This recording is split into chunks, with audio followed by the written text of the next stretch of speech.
അറ്റം തൊട്ട് പേര് പറയൂ, ഉറക്കെ പറയൂ. അഭിനയ, ശ്രുതി, സുധി, ശ്രീകുട്ടി, ശ്രുതി, പ്രദിൽ, അഭിജിത്ത്, ആദിത്യൻ, ശരത്ത്. അപ്പോൾ 1 2 3 4 5 6 7 8 9 10. ഇവൻ്റെ പേരെന്താണ്? സുരാഗ്. 10 കുട്ടികളുണ്ട്. രക്ഷപ്പെട്ടു. ഇത്ര മതി. ഈ 10 കുട്ടികൾ ഇത് ശ്രദ്ധാപൂർവം പഠിച്ചാൽ മതി. ഇത് നിങ്ങളത്ര പഠിച്ച് ശീലമുള്ള ഒരു കാര്യമല്ല.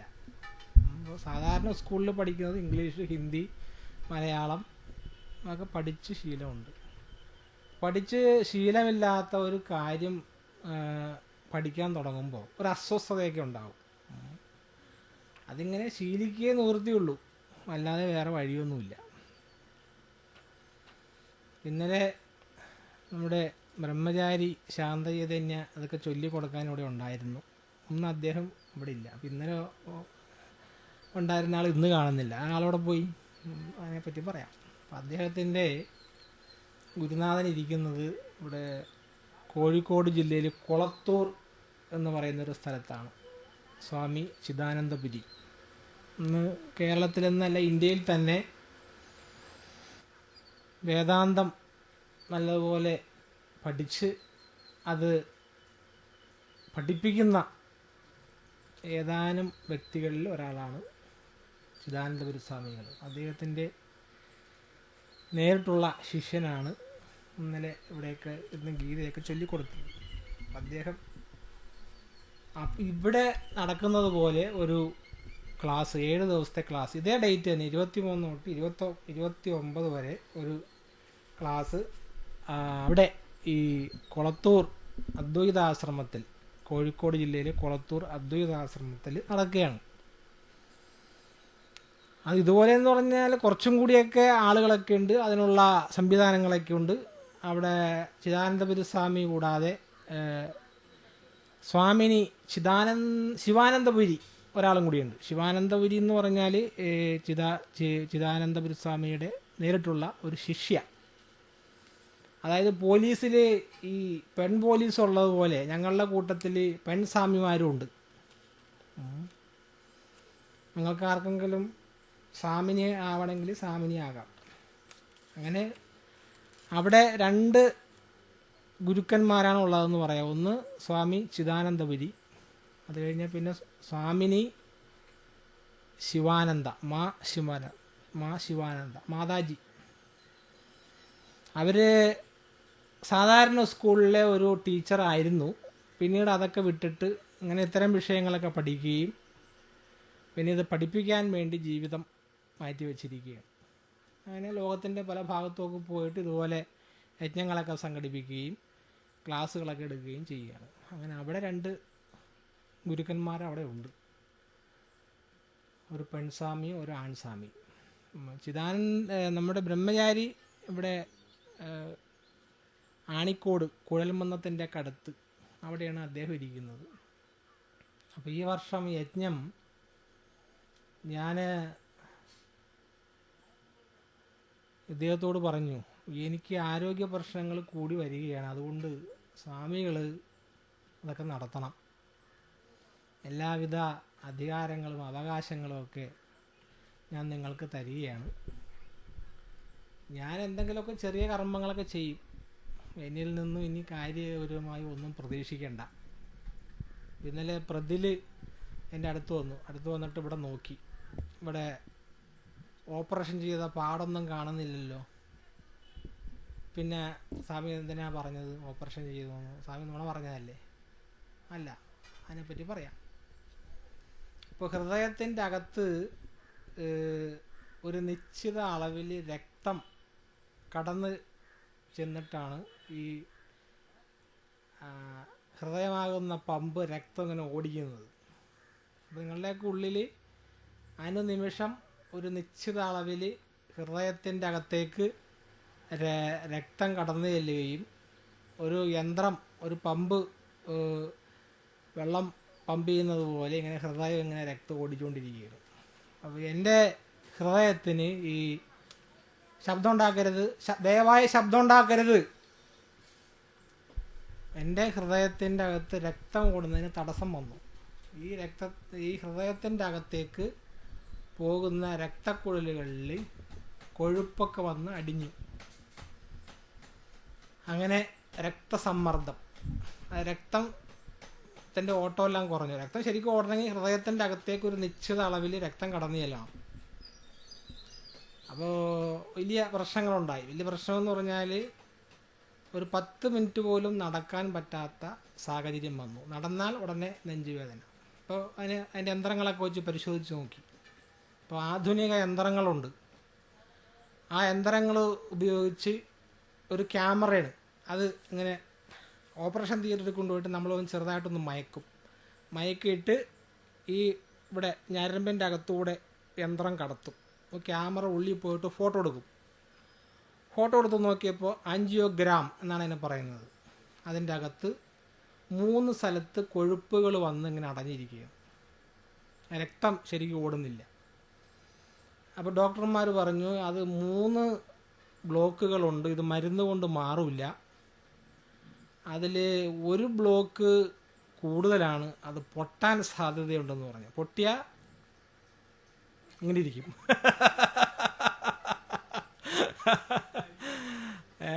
പൊട്ടി എങ്ങനെ ഇരിക്കും? ഇങ്ങനെ ഇരിക്കും. പിന്നെ ഒരു കുഴി കുത്തി അതിനകത്തിട്ട് മൂടുക, അല്ലെങ്കിൽ കത്തിച്ച് കളയുക. അപ്പോൾ ഡോക്ടർമാർ പറഞ്ഞു ഇത് ഉടനെ ഓപ്പറേഷൻ ചെയ്യണം, പൊട്ടാൻ സാധ്യതയുണ്ട്, അദ്വൈതാനന്ദ സ്വാമി ഹൃദയം പൊട്ടി ചത്തുപോകും. ഡോക്ടർ തുറന്നു പറഞ്ഞു. അപ്പം ഞാൻ പറഞ്ഞു നമുക്ക് കുറച്ച് സാമ്പത്തിക ബുദ്ധിമുട്ടൊക്കെ ഉണ്ട്, സാമ്പത്തികമൊക്കെ ശരിയാവട്ടെ, നമുക്ക് പോയിട്ട് ശരിയാക്കാം. അങ്ങനെ ഇത് കേരളത്തിൽ ഓപ്പറേഷൻ ചെയ്യാൻ ഒരു അന്വേഷണമൊക്കെ നടത്തി. കേരളത്തിൽ ചില ഹോസ്പിറ്റലിലൊക്കെ പോയി. അപ്പോൾ അവിടെയൊക്കെ വലിയ റേറ്റാണ്.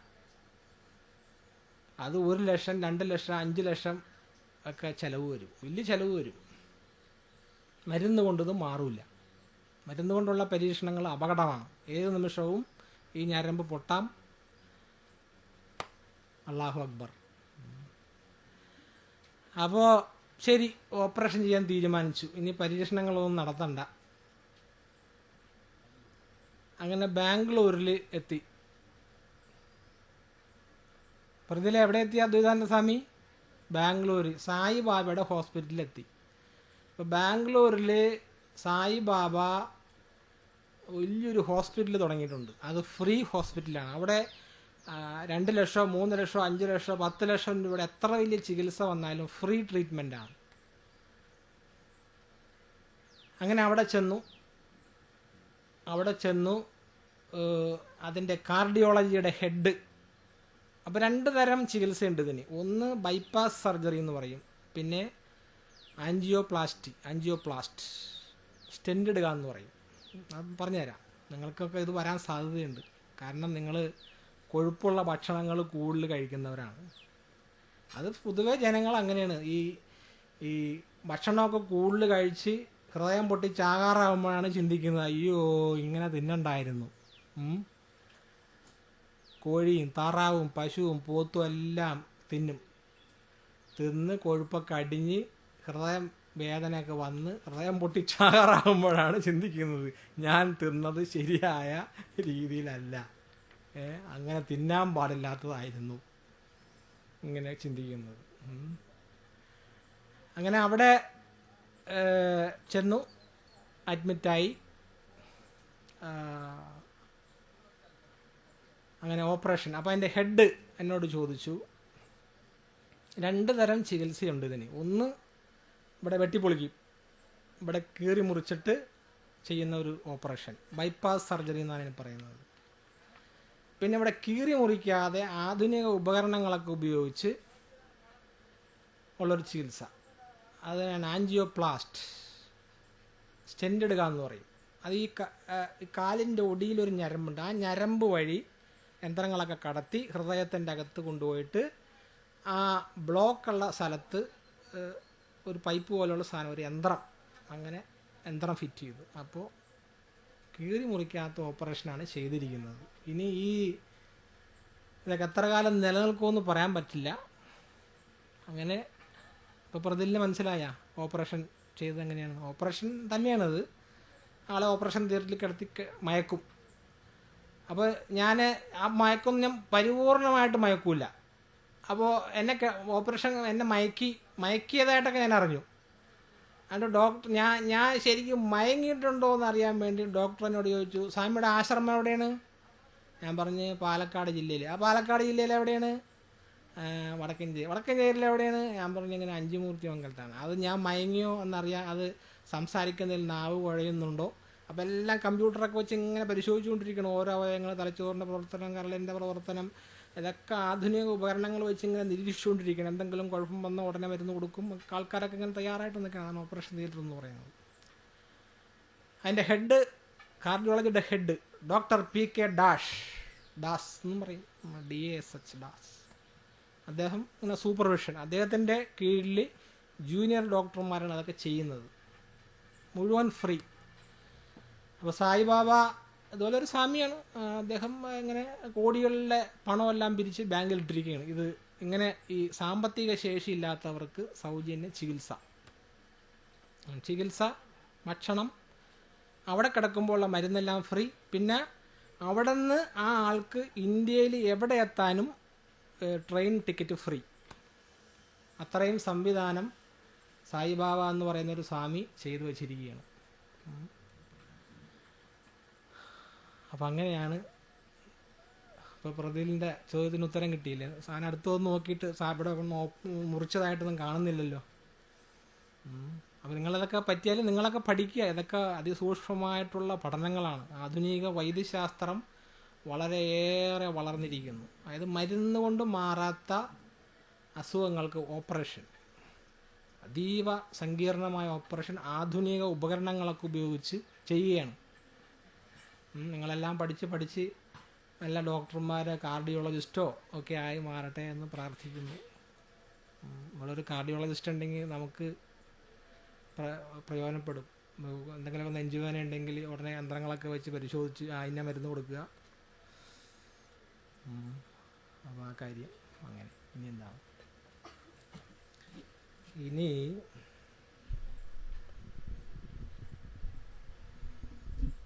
ഇനി കുറച്ച് പൊതുവായിട്ടൊരു കാര്യം പറയുകയാണ്. നമ്മുടെ ഇപ്പോൾ ഈ ഇന്ത്യ രാജ്യത്ത് നിലനിൽക്കുന്ന, നിങ്ങൾ ചാരിയിരിക്കും, കാല് കണ്ടെടുക്കണം. ഈ ഇന്ത്യ രാജ്യത്ത് നിലനിൽക്കുന്ന ഒരു ഭരണക്രമം പറയുകയാണ്. ആ ഭരണക്രമവും നമ്മളിവിടെ പഠിപ്പിക്കുന്ന കാര്യവും തമ്മിലൊരു ബന്ധമുണ്ട്. ഇപ്പോൾ ഇന്ത്യ രാജ്യം മൊത്തം ഭരിക്കുന്നത് ആരാണെന്ന് ചോദിച്ചാൽ BJP, Bharatiya Janata party India ഭരിക്കുന്നു. കേരളം ആര് ഭരിക്കുന്നു? UDF, united democratic front, UDF രാഷ്ട്രീയം. ഈ പഞ്ചായത്ത് ആര് ഭരിക്കുന്നു? LDF. ഈ വാർഡ് ഭരിക്കുന്നത് LDF അല്ലേ? പറഞ്ഞത് ശരിയല്ലേ? അപ്പം ഇങ്ങനെ ഒരു ജനാധിപത്യ മര്യാദ അനുസരിച്ചുള്ള ഒരു ഭരണക്രമം ഇവിടെ ഉണ്ട്. ഈ ഭരണക്രമത്തിലൂടെ നിങ്ങൾക്ക് വന്നു ചേരേണ്ട, അല്ലെങ്കിൽ നമുക്ക് വന്നു ചേരേണ്ട എന്തൊക്കെയാണ്? വെള്ളം, വെളിച്ചം, വഴി, സുരക്ഷിതമായ താമസ സൗകര്യം, സ്വത്തിനും ജീവനും സംരക്ഷണം, ഇതൊക്കെയാണ് നമുക്ക് കിട്ടേണ്ടത് ഈ ജനാധിപത്യ ഭരണകൂടം വഴി. റേഷൻ കട വഴി നല്ല അരി, മണ്ണെണ്ണ, ഗ്യാസ്, ആവശ്യമുള്ളവർക്ക് ഗ്യാസ്. അപ്പം ഇന്നലെ ഒരു കുട്ടിയോട് ഒരു വീട്ടിൽ എന്തൊക്കെ വേണമെന്ന് വെച്ചപ്പോൾ അവൻ ആദ്യം പറഞ്ഞത് മുളക് പൊടിയാണ്. ആ മുളക് പൊടി നീ 1-2 കിലോ മേടിച്ച് വീട്ടിൽ സൂക്ഷിച്ച് വെച്ചോ. ഒരു കുടുംബം മുന്നോട്ട് പോകണമെങ്കിൽ ആദ്യം വേണ്ടത് മുളക് പൊടിയല്ല. അവൻ്റെ കുഞ്ഞു മനസ്സിലേക്ക് തെളിഞ്ഞു വന്നതാണ് മുളക് പൊടി വേണം. അപ്പം ഇന്നലെ പറഞ്ഞു ഇല്ലേ? അപ്പം ഇന്നലെ ഒരു കുടുംബ ജീവിതം മുന്നോട്ട് പോകണമെങ്കിൽ ഇങ്ങനെ കൺമുമ്പിൽ കാണുന്ന കുറേ കാര്യങ്ങൾ ആ വീട്ടിലുണ്ടായിരിക്കണം. അത് എത്തിച്ചേരേണ്ടത് ഈ പറയുന്ന ജനാധിപത്യ ഭരണകൂടം വഴിയാണ്. അപ്പോൾ ഇത് ശരിക്കും എത്തുന്നുണ്ടോ? അതെത്തുന്നതിന് വലിയ ബുദ്ധിമുട്ടാണ്. കാരണം എന്നാൽ ഇതിൽ ഇന്ത്യ രാജ്യം മുഴുവൻ ഭരിക്കുന്നത് BJP, കേരളം ഭരിക്കുന്നത് LDF, പഞ്ചായത്ത് UDF, പഞ്ചായത്ത് ഭരിക്കുന്നതല്ല. ഇവർ 3 പേരും തമ്മിൽ യോജിക്കില്ല, അങ്ങോട്ടും ഇങ്ങോട്ടൊക്കെ വെട്ടും. 3 പേർക്ക് ഒരേ ചിന്തയാണ്, നിന്നെ ഞാൻ പോക്കറ്റിലാക്കും, നീ എൻ്റെ കസ്റ്റഡിയിലിരിക്കണം, നിന്നെ ശരിയായി, നിന്നെ എടുത്തോളാടാ എന്നാണ് 3 പേരും ഒരുപോലെ പറയുന്നത്. അപ്പം ഇങ്ങനെ നോക്കുമ്പോൾ ഒരു ഭരണപരമായ ഒരു പ്രതിസന്ധി ഇവിടെ ഉണ്ട്. ഈ പ്രതിസന്ധി ഉള്ളതുകൊണ്ട് വീടുകളിലേക്ക് ആവശ്യമുള്ള വെള്ളം, അല്ലെങ്കിൽ ഗ്യാസ്, വിറക്, അരി, മണ്ണെണ്ണ, ആ കൊച്ചുമോൻ പറഞ്ഞ പോലെ മുളക് പൊടി, ഇതൊന്നും കൃത്യമായിട്ട് എത്തുന്നില്ല. അല്ലെങ്കിൽ കുറച്ചും കൂടി ആധുനികപരമായിട്ട് പറഞ്ഞാൽ ഇൻ്റർനെറ്റ്, ടെലിവിഷൻ, ലാപ്ടോപ്പ്, കമ്പ്യൂട്ടർ, എല്ലാ വീടുകളിലും ലാപ്ടോപ്പ്, കമ്പ്യൂട്ടർ, ഇൻ്റർനെറ്റൊക്കെ ആവശ്യമുണ്ട്. പക്ഷേ അതൊന്നും എത്തുന്നില്ല. വാഷിംഗ് മെഷീൻ വേണം, എല്ലാം എത്തുന്നില്ല. അതിൻ്റെ കാരണം എന്താണെന്ന് വെച്ചാൽ ഈ ഇങ്ങനെ ഭരണകരമായ ഒരു പ്രതിസന്ധി ഇവിടെ നിലനിൽക്കുകയാണ്. ഇപ്പോൾ ഞാൻ കേട്ടറിഞ്ഞത്, ഈ ഒരു രാജ്യത്ത് ഒരു പുതിയൊരു ഭരണാധികാരി വന്നു. അപ്പോൾ അദ്ദേഹം ഒരു തീരുമാനമെടുത്തു, എല്ലാ വീടുകളിലും അരി പാചകം ചെയ്യാനായിട്ട് ഇലക്ട്രിക്കിൻ്റെ ഒരു കുക്കർ കൊടുക്കണം, സകല വീട്ടിലും. ഇപ്പോൾ അരി കഴുകിയിടുക, വെള്ളം ഒഴിക്കുക, ബട്ടൺ അമർത്തുക. അപ്പോൾ അരി വെന്ത് കഴിയുമ്പോൾ അതിനകത്തൊരു ഇൻഡിക്കേറ്റർ ഇങ്ങനെ ഒരു പീപ്പി അടിക്കും, കീ, അരി വെന്തു, അരി ഓക്കെ. അപ്പം ഇങ്ങനെ ഒരു ഉപകരണം എല്ലാ വീട്ടിലും കൊടുത്തു. അങ്ങനെ വീട്ടിലെ ആളുകൾക്കൊക്കെ വലിയ സന്തോഷമായി. ഇലക്ട്രിക് റൈസ് കുക്കർ, ഒരു പ്രത്യേക രീതിയിലുള്ള. അപ്പോൾ അവിടെ എന്താണെന്ന് വെച്ചാൽ, അവിടെ ആ ഒരു ഭരണാധികാരി മാത്രമേ അവിടെയുള്ളൂ. അയാളൊരു തീരുമാനം എടുക്കുന്നു, അതവിടെ എത്തുന്നു. അതിൻ്റെ ഇടയ്ക്ക് വേറെ ആൾ തടയില്ല. ഇതിപ്പോൾ BJP ഒരു തീരുമാനം എടുത്താൽ UDF തടയും, UDF എടുക്കുന്ന തീരുമാനം LDF തടയും. അപ്പോൾ ഒന്നും നടക്കില്ല. UDF പറയും ഷെഡ്യൂൾഡ് കാസ്റ്റിനും ഷെഡ്യൂൾഡ് ട്രൈബിനും വെള്ളം ഫ്രീ ആയിട്ട് കൊടുക്കണമെന്ന് പറയും. പഞ്ചായത്ത് LDF ആണ്, അത് പറയാൻ പറ്റില്ല എന്ന് പറയും. ഇങ്ങനെ ഭരണപരമായിട്ടുള്ള ഒരു പ്രതിസന്ധി ഒക്കെ ഇവിടെ നിലനിൽക്കുകയാണ്. അപ്പോൾ ഇതൊക്കെ ഭൗതികപരമായിട്ടുള്ള കാര്യങ്ങൾ നമ്മൾ പറഞ്ഞു. നമ്മളിവിടെ കൊടുക്കുന്നത് ആധ്യാത്മികപരമായിട്ടുള്ള കാര്യങ്ങളാണ്, കൺമുമ്പിൽ കാണാത്ത കാര്യങ്ങളാണ് പലപ്പോഴും ഇവിടുന്ന് കൊടുക്കുന്നത്. അപ്പോൾ അത് ഉൾക്കൊള്ളാനൊക്കെ കുറച്ച് ബുദ്ധിമുട്ട് വരും. അത് ഉൾക്കൊള്ളാൻ ബുദ്ധിമുട്ട് വരുന്നത് എങ്ങനെ പരിഹരിക്കണമെന്ന് ചോദിച്ചു കഴിഞ്ഞാൽ, നിങ്ങൾ ഇതുപോലെ ശാന്തമായിട്ടിരുന്നത് കേൾക്കുക. ശ്രവണമെന്നാണ് ഇതിനെ പറയുന്നത്. കേൾക്കുന്നതിനെ ശ്രവണം. കേൾക്കുക, ആദ്യം കേട്ടിരിക്കുക. എന്താണ് ഈ ഭഗവത്ഗീതയുടെ ഉള്ളിൽ പറയുന്നത്, എന്താണ് ഈ വേദങ്ങളിൽ പറയുന്നത് എന്ന് ആദ്യം ശ്രദ്ധാപൂർവം കേട്ടിരിക്കണം. ശ്രദ്ധാപൂർവം എന്ന് പ്രത്യേകം പറഞ്ഞു. അതെന്താണ് ശ്രദ്ധ എന്ന് പറഞ്ഞാൽ? ശ്രദ്ധ എന്ന് പറഞ്ഞാൽ ഗുരുവിലും ശാസ്ത്രവാക്യത്തിലുമുള്ള വിശ്വാസം. ഒരു കാര്യം പറയാൻ പോവുകയാണ്, അപ്പോൾ അതിൽ വിശ്വാസം വേണം. ഇപ്പോൾ നിങ്ങൾ പനിയായിട്ട് ഡോക്ടറുടെ അടുത്ത് വന്നു, ഇങ്ങനെ പനി പിടിച്ചിങ്ങനെ വിറക്കുകയാണ്, പനി കൂടി, ഡോക്ടറുടെ അടുത്ത് വന്നു. അപ്പോൾ അവിടെ ചെന്നപ്പോൾ നിങ്ങളുടെ മനസ്സ് മാറി, ഞാൻ ഈ ഡോക്ടറെയും ഈ ഡോക്ടർ തരാൻ പോകുന്ന മരുന്നിനെയും വിശ്വസിക്കുന്നില്ല, ആയ കുഴപ്പമായി. അങ്ങനെ ചിന്തിക്കാൻ പാടില്ല. ഈ ഡോക്ടർ എന്നെ ചികിത്സിച്ചാൽ ഈ പനി മാറും, ഡോക്ടർ തരാൻ പോകുന്ന മരുന്ന് കഴിച്ചാൽ പനി മാറുമെന്ന് ആദ്യം വിശ്വസിക്കണം. വിശ്വസിച്ചിട്ട് മരുന്ന് കഴിച്ചു നോക്കണം. അപ്പോൾ 2 ദിവസം കഴിച്ചപ്പോഴേക്കും പനി കുറഞ്ഞു. പിന്നെ ഒരു ദിവസം കൂടി മരുന്നുണ്ട്, 3 ദിവസത്തേക്കാണ് മരുന്ന് എഴുതിയിരിക്കുന്നത്, രാവിലെ, ഉച്ചയ്ക്ക്, വൈകിട്ട്. അങ്ങനെ മരുന്ന് കഴിച്ചു. 2 ദിവസം കഴിച്ചപ്പോഴേക്കും പനിയെല്ലാം കുറഞ്ഞു. 3 ദിവസം കഴിഞ്ഞപ്പോഴേക്കും പനിയൊക്കെ മാറി. 4ാമത്തെ ദിവസം കുളിച്ചു. അപ്പോൾ എന്താണ്, നമ്മൾ ആദ്യം വിശ്വസിച്ചു, ഡോക്ടറെ വിശ്വസിച്ചു, മരുന്ന് വിശ്വസിച്ചു, കഴിച്ചു, പനി മാറി. ഇപ്പം നിങ്ങൾക്ക് സ്വന്തം അനുഭവം വന്നു, ആ ഡോക്ടറെ ശരിയാണ്, ആ കഴിച്ച മരുന്ന് ശരിയാണ്, 3 ദിവസം കൊണ്ട് പനി മാറി. അപ്പോൾ അവിടെ ഡോക്ടറിലും മരുന്നിലും ഉള്ള വിശ്വാസം, ശ്രദ്ധ. ഇവിടെ മോക്ഷശാസ്ത്രം പറയുമ്പോൾ ഇത് പഠിച്ചാൽ നമുക്ക് മോക്ഷപ്രാപ്തി ഉണ്ടാകാൻ സാധ്യതയുണ്ട്, അത് ഉണ്ടാകേണ്ടതാണ് എന്ന് ഉള്ള ഒരു വിശ്വാസം ആദ്യം വേണം. ശ്രദ്ധാപൂർവം കേട്ടിരിക്കണം. അതാണ് ശ്രദ്ധാവാൻ ലഭതേ ജ്ഞാനം. ശ്രദ്ധയുള്ളവന് ജ്ഞാനം സിദ്ധിക്കുന്നു. ഗുരുശാസ്ത്രവാക്യേഷു വിശ്വാസം സാ ശ്രദ്ധ നിഗദ്യതി.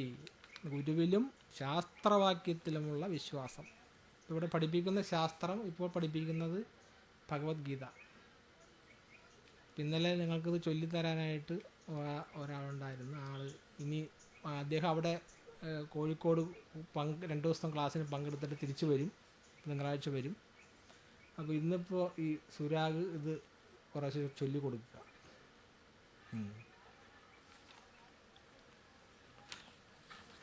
ഓരോ വരി വീതം ചൊല്ലിക്കൊടുക്കുക. ഒരു മിനിറ്റ്, ഇത് ഇവിടെ ഇരിക്കാൻ ഇവിടെ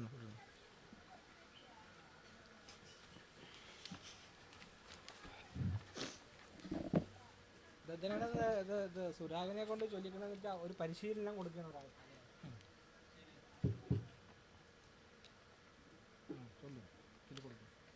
കിം തത് ബ്രഹ്മ കിമത്യാത്മം.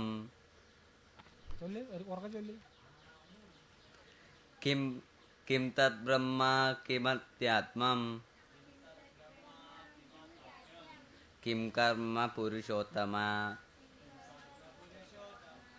അധിഭൂതം ച കിം പ്രോക്ത. മതിദൈവം കിമുച്യതേ. തെറ്റിപ്പോയി. പോരാ അവിടെ പോയി. തെറ്റിപ്പോയി. ആയിട്ടില്ല.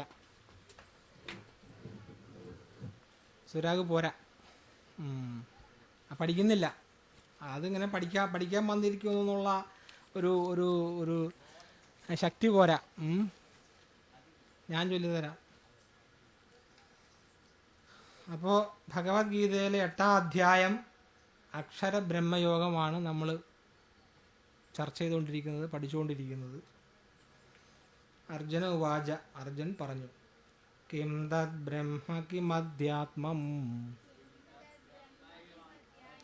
കിം കർമ്മ പുരുഷോത്തമ. അധിഭൂതം ച കിം പ്രോക്തം. അധിദൈവം കിമുച്യതേ. അധിയജ്ഞ കഥം കോത്ര. ദേഹേ അസ്മിൻ മധുസൂദന. പ്രയാണകാലേ ച കഥം. ജ്ഞേയോസി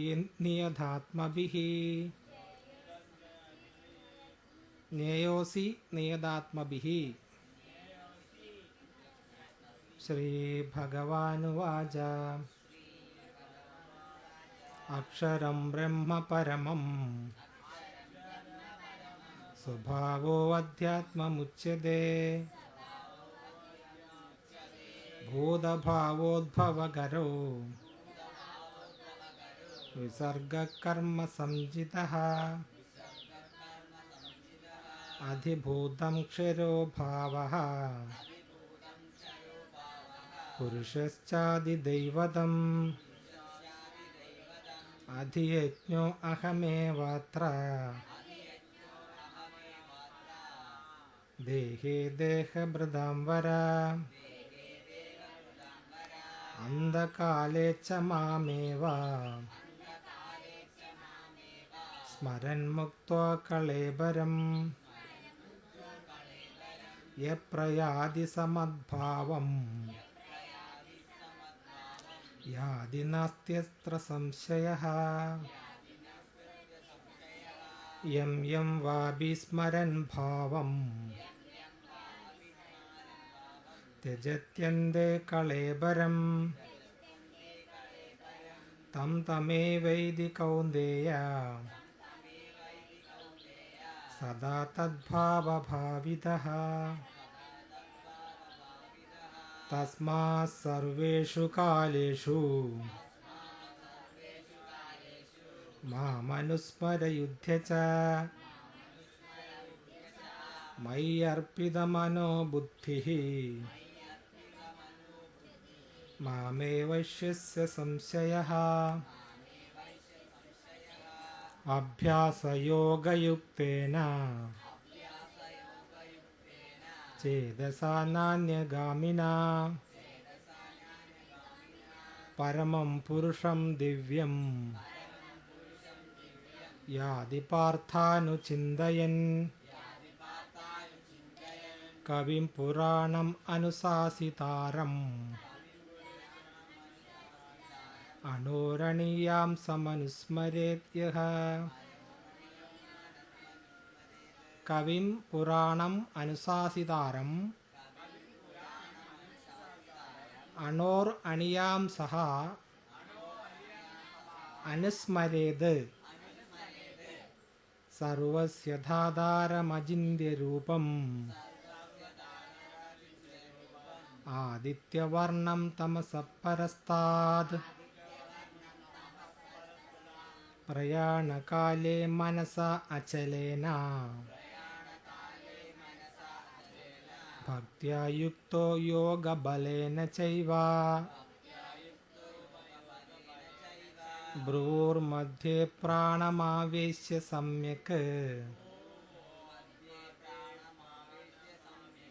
ഭ്രുവോർമധ്യേ പ്രാണം ആവേശ്യ സമ്യക് സദം പുരുഷം സദം പരം പുരുഷമുപൈതി ദിവ്യം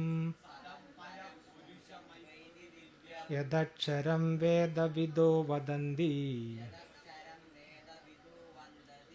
യദക്ഷരം വേദവിദോ വദന്തി. ഉറക്കെ ചൊല്ല്. യദക്ഷരം വേദവിദോ വദന്തി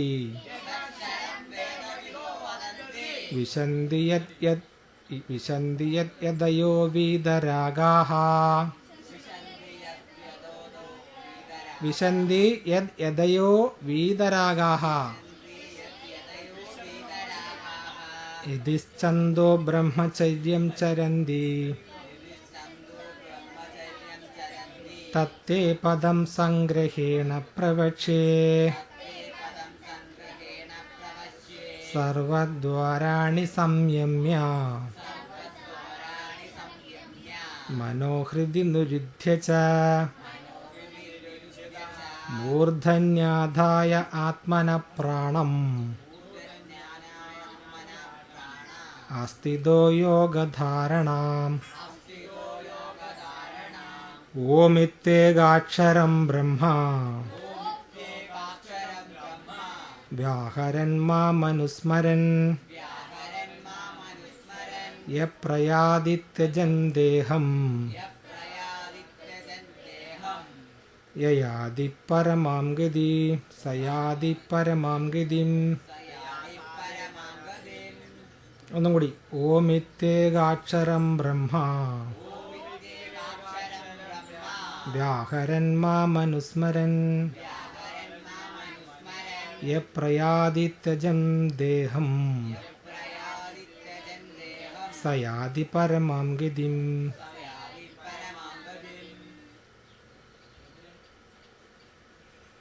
അനന്യചേതാ സതതം യോ മാം സ്മരതി നിത്യശഃ തസ്യാഹം സുലഭഃ പാർത്ഥ നിത്യയുക്തസ്യ യോഗിനഃ മാമുപേത്യ പുനർജന്മ ദുഃഖാലയമശാശ്വതം നാപ്നുവന്തി മഹാത്മാനഃ സംസിദ്ധിം പരമാം ഗതാഃ. ആ ബ്രഹ്മഭുവനാത് ലോകാഃ പുനരാവർത്തിനോ അർജുന മാമുപേത്യ തു കൗന്ദേയ പുനർജന്മ ന വിദ്യതേ. സഹസ്രയുഗപര്യന്തം അഹര്യദ് ബ്രഹ്മണോ വിദുഃ. ഒന്നും കൂടി. സഹസ്രയുഗപര്യന്തം അഹര്യത് ബ്രഹ്മണോ വിദുഹു. അല്ല, അത് പിരിച്ചു ചൊല്ലുമ്പോൾ അഹർയത് എന്ന് വരും. സഹസ്രയുഗ പര്യന്തം അഹർയത് ബ്രഹ്മണോ വിദുഹു.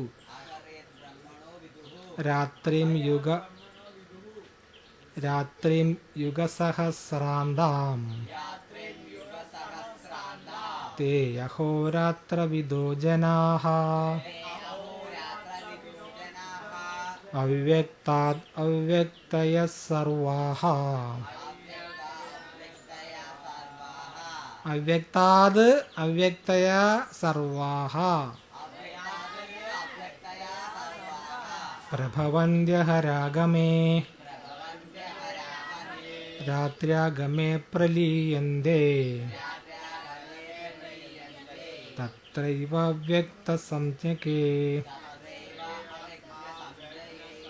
ഭൂതഗ്രാമഃ स एवायम् ഭൂത്വാ ഭൂത്വാ പ്രലീയത്തെ. രാത്ര്യാഗമേ അവശഃ പാർത്ഥ പ്രഭവത്യഹരാഗമേ. പരസ്തസ്മാത്തു ഭാവോऽന്യഃ അവ്യക്താദവ്യക്താത് സനാതനഃ. യസ്യ സർവേഷു ഭൂതേഷു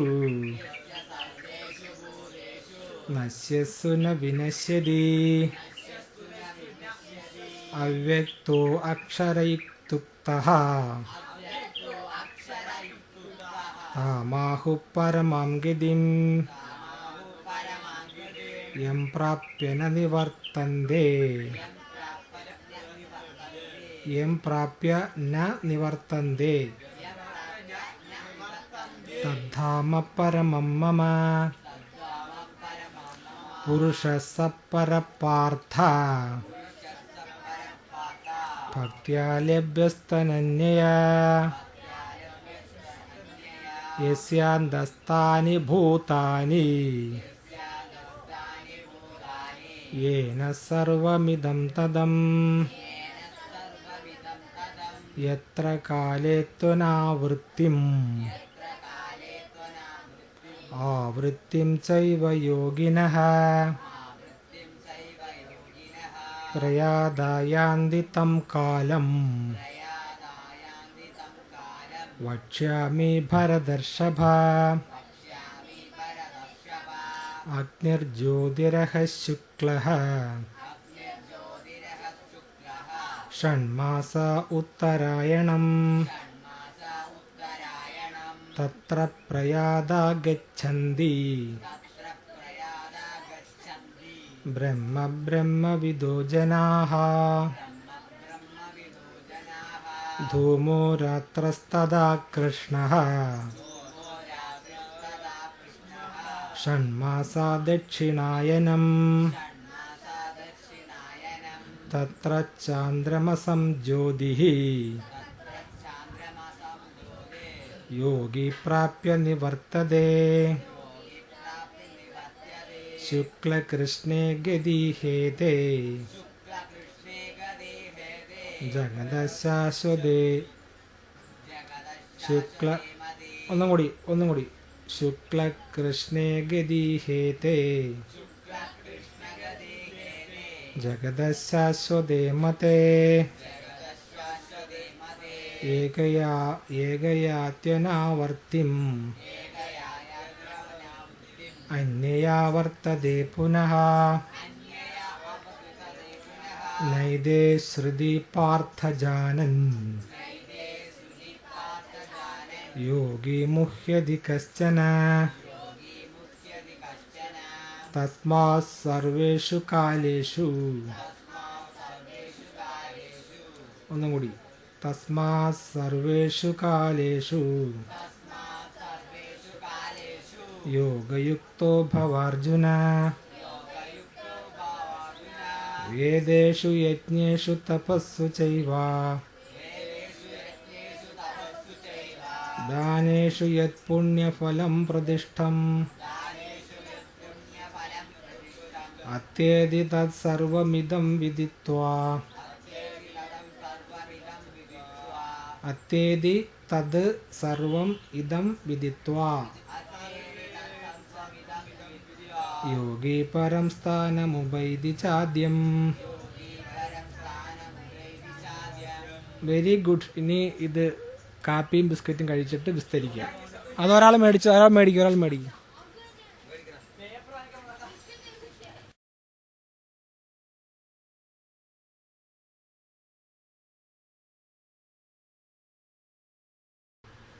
പലരും ഇത് കേൾക്കുമ്പോൾ അസ്വസ്ഥരാകുകയാണ്. കാരണം അവരുടെ കൺമുമ്പിൽ കാണുന്ന കാര്യങ്ങളല്ല പറയുന്നത്. ഇപ്പോൾ സിനിമയെ പറ്റിയോ മൊബൈൽ ഫോണിനെ പറ്റിയോ ലാപ്ടോപ്പ് കമ്പ്യൂട്ടറിനെ പറ്റിയൊക്കെ പറയുകയാണെങ്കിൽ നിങ്ങൾ കേട്ടിരിക്കും. കാരണം അതൊക്കെ കൺമുമ്പിൽ കാണുന്ന കാര്യങ്ങളാണ്, നിങ്ങൾക്ക് ഇൻട്രസ്റ്റിംഗ് ആണ്. ഇത് നിങ്ങൾക്ക് അത്ര ഇൻട്രസ്റ്റിംഗ് ആയിട്ടുള്ള കാര്യമല്ല. എന്തുകൊണ്ടാണെന്ന് വെച്ചാൽ നിങ്ങളുടെ കുറ്റമല്ല. അത് പൊതുവെ മനുഷ്യരെ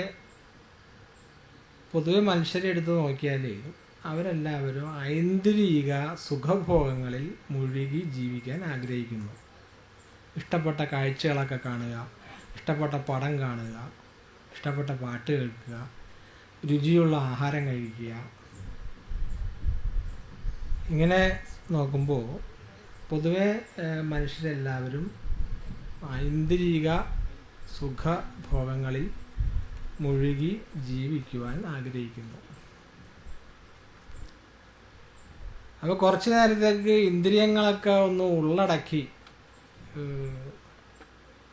കുറച്ച് ശ്രദ്ധാപൂർവം ഇതെല്ലാം കേട്ടിരിക്കണം എന്ന് പറയുമ്പോൾ സ്വാഭാവികമായിട്ടും അസ്വസ്ഥത ഉണ്ടാകും.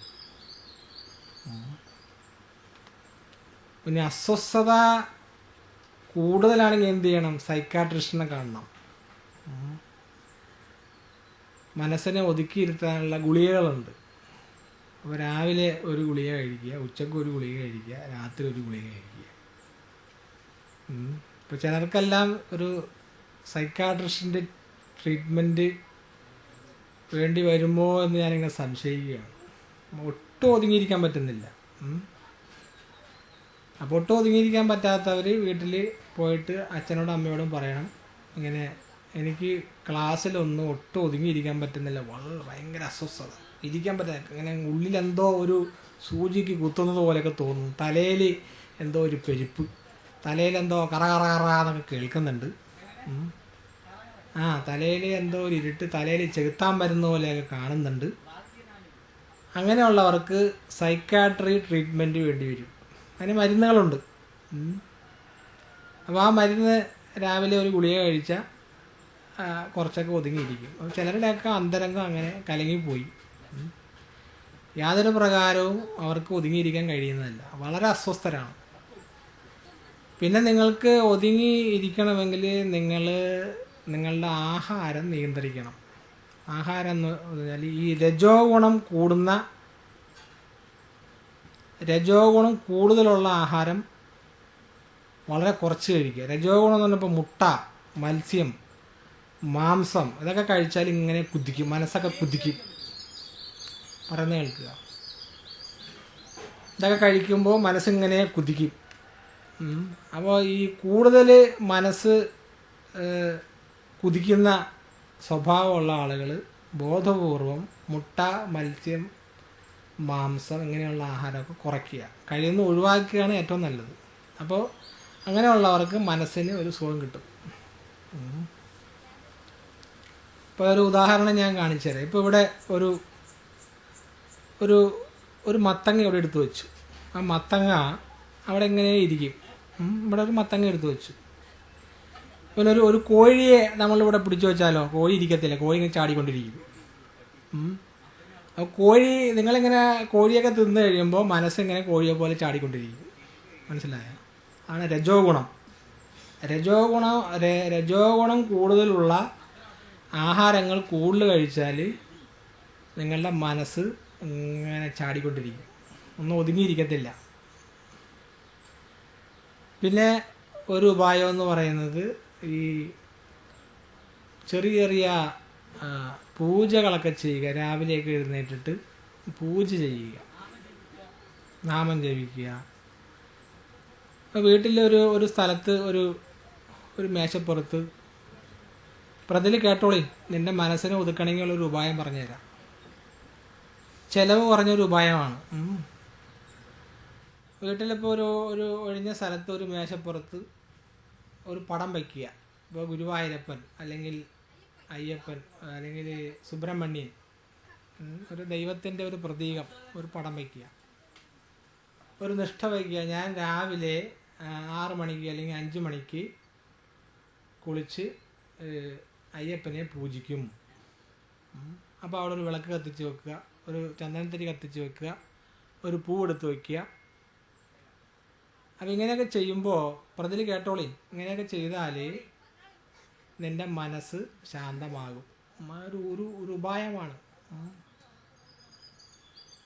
അപ്പം ഇങ്ങനെയൊന്നും ചെയ്യാതിരുന്നാൽ ഈ മനസ്സിനെ ഒതുക്കാനായിട്ടുള്ള ഒരു ഉപായവും പ്രയോഗിക്കാതിരുന്നാൽ മനസ്സ് കൂടുതൽ അസ്വസ്ഥമാകുകയും പിന്നെ എങ്ങോട്ട് പോകുമെന്ന് പറയാൻ പറ്റില്ല. പിന്നെ ചിലപ്പോൾ വലിയ അപകടങ്ങളൊക്കെ ഉണ്ടാവും.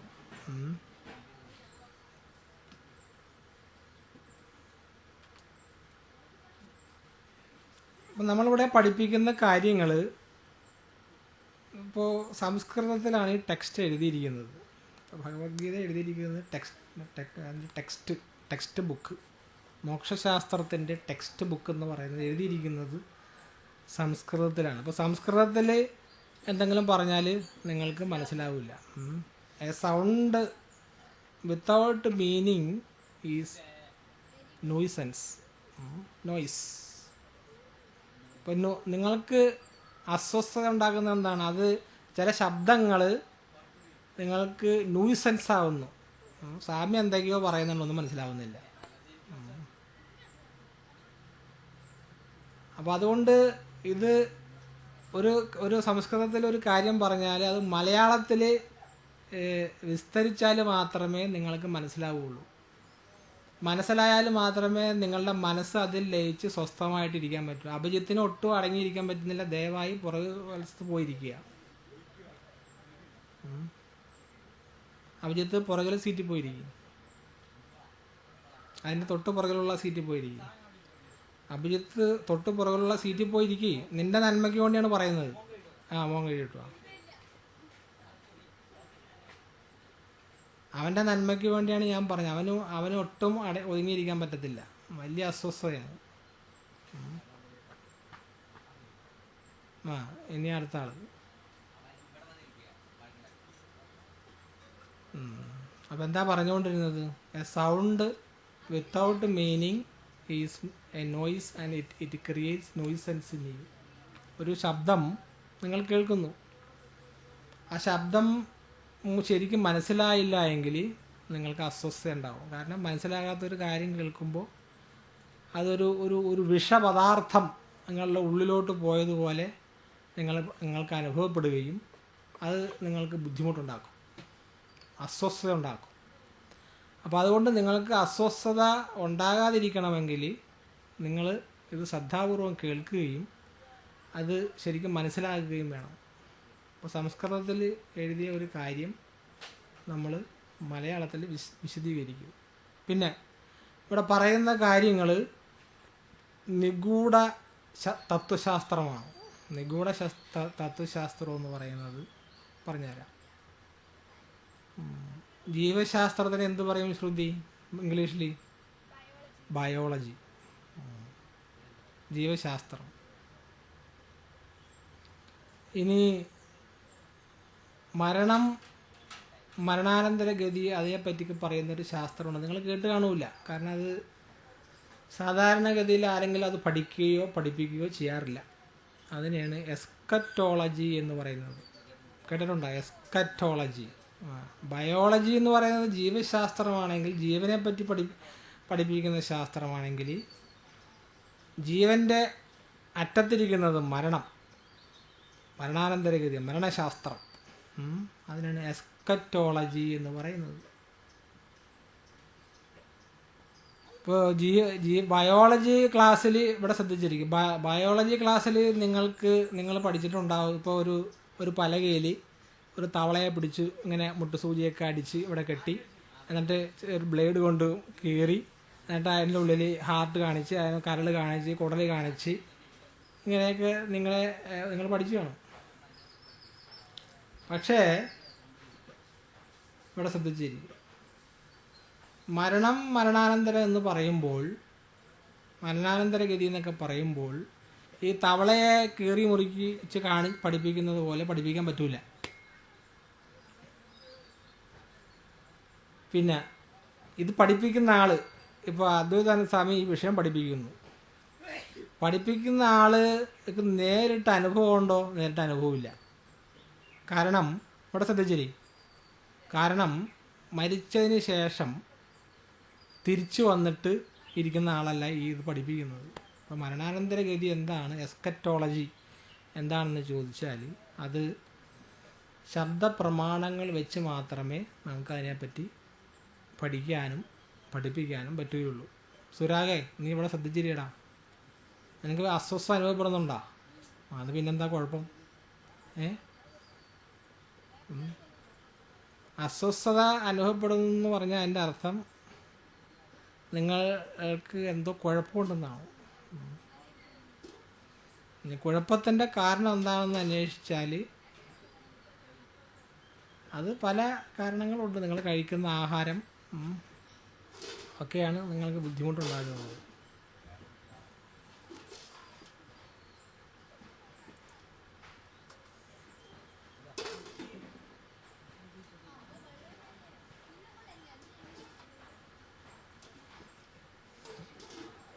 അപ്പോൾ ഇത്തരം വിഷയങ്ങൾ പഠിപ്പിക്കുമ്പോൾ കുറച്ച് ബുദ്ധിമുട്ടുണ്ടാവും. ആ ബുദ്ധിമുട്ട് പരമാവധി ഒഴിവാക്കണമെങ്കിൽ നിങ്ങൾ ശ്രദ്ധാപൂർവം കേട്ടിരിക്കണം. ക്ലാസ് എടുത്തുകൊണ്ടിരിക്കുമ്പോൾ വർത്തമാനമൊന്നും പറയരുത്.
ഭഗവത്ഗീത അധ്യായം 8, 7, 8 രണ്ട് ശ്ലോകങ്ങളിൽ നിന്ന് വിസ്തരിക്കാൻ നോക്കാം. തസ്മാത് സർവേഷു കാലേഷു മാമനുസ്മര യുദ്ധ്യച്ച മയ്യർപ്പിത മനോബുദ്ധിർ മാമേ വൈശ്യസ്യ സംശയ. തസ്മാത് സർവേഷു കാലേഷു, അതുകൊണ്ട് എല്ലാ കാലങ്ങളിലും. ഇപ്പം നേരത്തെ പറഞ്ഞു ചില കാര്യങ്ങൾ, നേരത്തെ ചില കാര്യങ്ങൾ പറഞ്ഞു. ദൈവത്തെ പറ്റി പറഞ്ഞു, പിന്നെ കർമ്മത്തെ പറ്റി പറഞ്ഞു, അധ്യാത്മം എന്താണെന്ന് പറഞ്ഞു. ചില കാര്യങ്ങളൊക്കെ പറഞ്ഞതിന് ശേഷം പറയുകയാണ്, തസ്മാസ് സർവേഷു കാലേഷു മാമനുസ്മര യുദ്ധ്യച്ച. അതുകൊണ്ട് എല്ലാ കാലങ്ങളിലും എന്നെ സ്മരിക്കുക, യുദ്ധവും ചെയ്യുക. അപ്പോൾ യുദ്ധം ചെയ്യണമെന്നാണ് പറയുന്നത്. യുദ്ധം ചെയ്യണമെന്ന് പറയുമ്പോൾ നിങ്ങൾക്കാർക്കും ഇഷ്ടപ്പെടില്ല. കാരണം യുദ്ധം പല പല പ്രശ്നങ്ങളുണ്ടായി ജീവിതം ആകെ കുഴപ്പത്തിലാണ്. അപ്പോൾ ഇതാ ഇവിടെ പറയുന്നു യുദ്ധം ചെയ്യണമെന്ന്. ഇതെങ്ങനെ ശരിയാവും സ്വാമി? സ്വാമി ഒരേ സമയം യുദ്ധം ഒക്കെ ഒഴിവാക്കണമെന്നും സമാധാനം സൃഷ്ടിക്കണമെന്നൊക്കെ പറയുന്നു. ഇപ്പോൾ പറയുന്നു തസ്മാ സർവേഷു കാലേഷു മാമനുസ്മര യുദ്ധ്യച്ച. അതുകൊണ്ട് എല്ലാ കാലത്തിലും എന്നെ സ്മരിക്കുകയും യുദ്ധം നടത്തുകയും വേണമെന്ന് പറയുന്നു. ഇവിടെ യുദ്ധം ചെയ്യണമെന്ന് പറഞ്ഞതിൻ്റെ അർത്ഥം സ്വധർമ്മം അനുഷ്ഠിക്കണമെന്നാണ്. ഇപ്പം ഇവിടെ ഇരിക്കുന്ന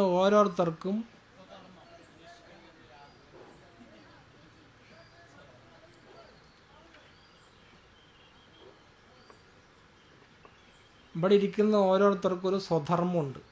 സ്വധർമ്മം എന്ന് പറഞ്ഞാൽ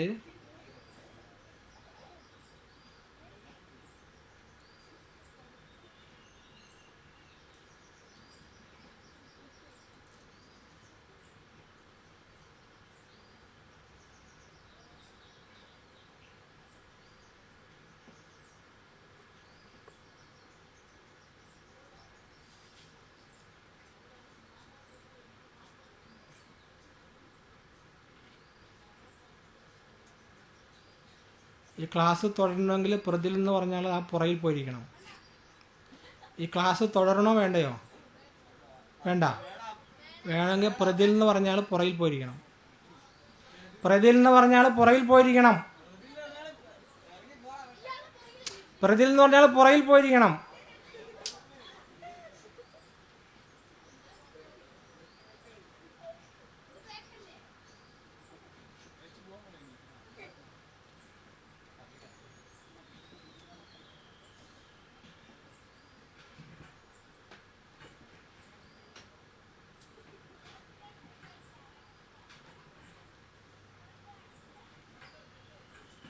നിങ്ങൾക്ക് ഒതുങ്ങിയിരിക്കാൻ പറ്റാത്തത് എന്തുകൊണ്ടാണെന്ന് ഞാൻ പറഞ്ഞു. ഒന്നാമത് ഒതുങ്ങിയിരുന്ന ശീലമില്ല, പിന്നെ കഴിക്കുന്ന ആഹാരം, അപ്പം അതിൻ്റെ സ്വഭാവമേ കാണിക്കുകയുള്ളൂ.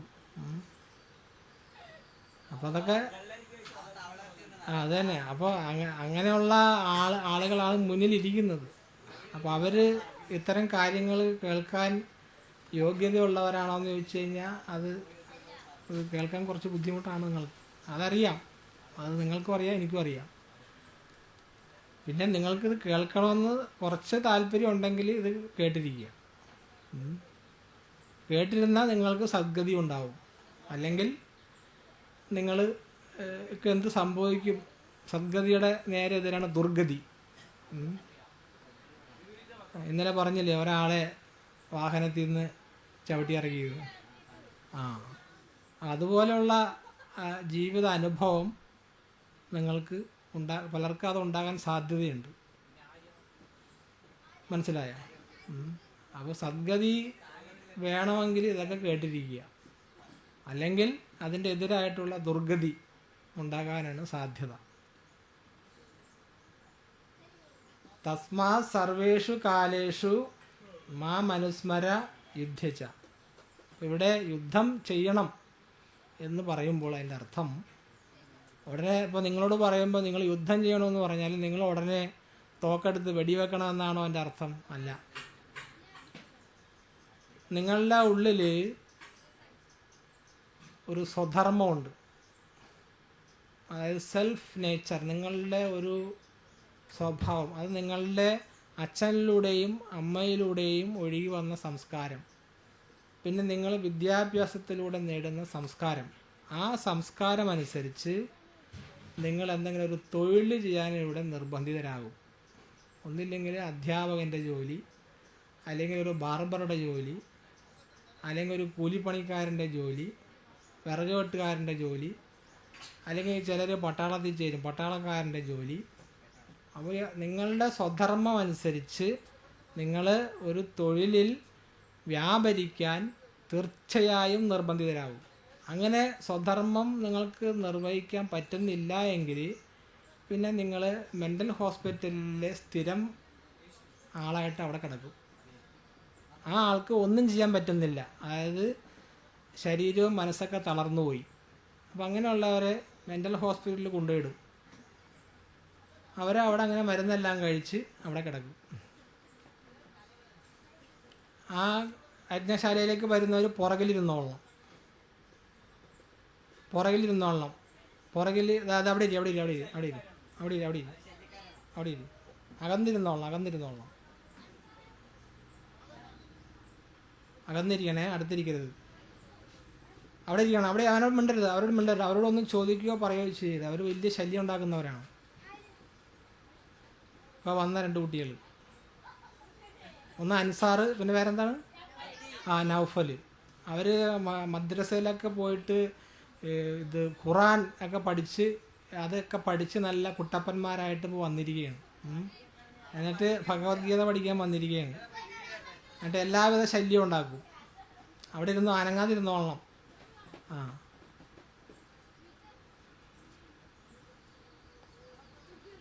യജ്ഞശാലയിൽ വന്നാൽ അത് നിങ്ങൾ ഇത് പഠിക്കാൻ ബാധ്യസ്ഥരാണെന്നാണ് എൻ്റെ അർത്ഥം. ഇവിടെ പഠിക്കാൻ അനങ്ങാതിരുന്നോളണം. ഇപ്പം നിങ്ങൾ ഒരു തുണിക്കടയിൽ കയറി ചെന്നു. തുണിക്കടയിൽ കയറി ചെന്നാൽ അതിൻ്റെ അർത്ഥം എന്താ? നിങ്ങൾ അവിടെ തുണി വാങ്ങാൻ വന്നിരിക്കുന്നു എന്നാണ് എൻ്റെ അർത്ഥം. നിങ്ങൾ അരിക്കടയിൽ കയറി ചെന്നു, അപ്പോൾ അതിൻ്റെ അർത്ഥം എന്താ? അരി. അപ്പോൾ അവർ ചോദിക്കും ഏതരി വേണം, എത്ര കിലോ അരി വേണം, അപ്പോൾ ഇന്ന അരി 2 കിലോ. ശ്രദ്ധിച്ച് കേട്ടിരിക്കുക, നിങ്ങൾ ലഹള ഉണ്ടാക്കല്ലേ, അത് കേടാണത്. അപ്പോൾ അവിടെ ഇരിക്കുക, അനങ്ങാതിരിക്കുക. നൗഫൽ, അൻസാർ ഇരുന്നോടത്ത് തന്നെ അനങ്ങാതിരുന്നോളണം. അപ്പം നിങ്ങൾ ഈ യജ്ഞശാലയിൽ വന്നാൽ അതിൻ്റെ അർത്ഥം നിങ്ങൾക്ക് ഭഗവത്ഗീത പഠിക്കാൻ താല്പര്യമുണ്ട്, ഞങ്ങൾ ശ്രദ്ധാപൂർവം കേട്ടിരുന്നത് പഠിച്ചുകൊള്ളാം എന്നാണ് പറയുന്നത്. ഇനി അഥവാ ഇത് കേൾക്കുമ്പോൾ അസ്വസ്ഥത തോന്നിയാൽ ഞങ്ങൾ മുസ്ലിം കുട്ടികളാണല്ലോ, ഞങ്ങൾ ഖുറാനല്ലേ പഠിക്കേണ്ടത്, ഞങ്ങൾ ഭഗവത്ഗീത പഠിക്കാൻ പാടില്ല, ഇത് കേൾക്കാൻ പാടില്ല എന്ന് തോന്നി അസ്വസ്ഥത അനുഭവപ്പെട്ടാൽ നേരെ വീട്ടിൽ പോയി കിടന്ന് ഉറങ്ങുക. ഉറങ്ങിയിട്ട് ഒരു 12-1 മണിയാകുമ്പോൾ വരിക.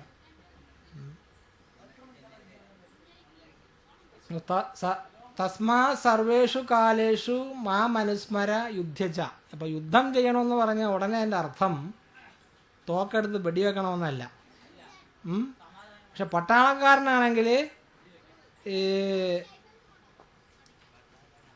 പട്ടാളക്കാരനാണെങ്കിൽ യുദ്ധം പൊട്ടിപ്പുറപ്പെട്ടാൽ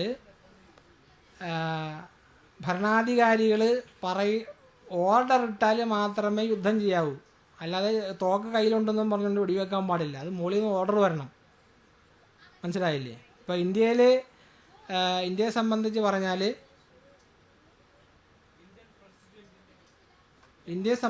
പറഞ്ഞാൽ ഇന്ത്യയിലെ രാജാവ്, ഇന്ത്യൻ പ്രസിഡന്റ് ഓർഡർ ഇടണം. ഓർഡർ ഇട്ടാലേ പട്ടാളക്കാരനെ വെടിവെക്കാൻ പറ്റുള്ളൂ. അല്ലാതെ ഞാൻ പട്ടാളക്കാരനാണ്, ഇതാ യുദ്ധം പൊട്ടിപ്പുറപ്പെട്ടിരിക്കുന്നു,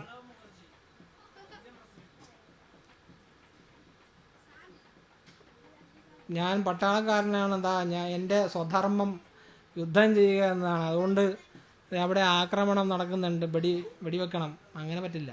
അതിനൊക്കെ മുകളിൽ നിന്ന് ഓർഡർ വരണം. അതൊക്കെ പരിശോധിച്ച് വെടിവെക്കേണ്ടതാണെങ്കിൽ മാത്രമേ വെടിവെക്കുള്ളൂ. അപ്പോൾ യുദ്ധം ചെയ്യുക എന്ന് പറഞ്ഞാൽ ഉടനെ ആളുകൾ ചിന്തിക്കുന്നത് എന്താണ്? വെടിവെക്കണം, കൊല്ലണം. അങ്ങനെയല്ല. അത് വളരെ അത്യാവശ്യമുള്ള ഒരു ഘട്ടത്തിൽ മാത്രമേ മാം അനുസ്മര യുദ്ധച്ച, ദൈവത്തെ ധ്യാനിക്കുകയും യുദ്ധം നടത്തുകയും വേണം. അത് ഏറ്റവും അനിവാര്യമായൊരു ഘട്ടത്തിലാണ് യുദ്ധം നടക്കുന്നത്.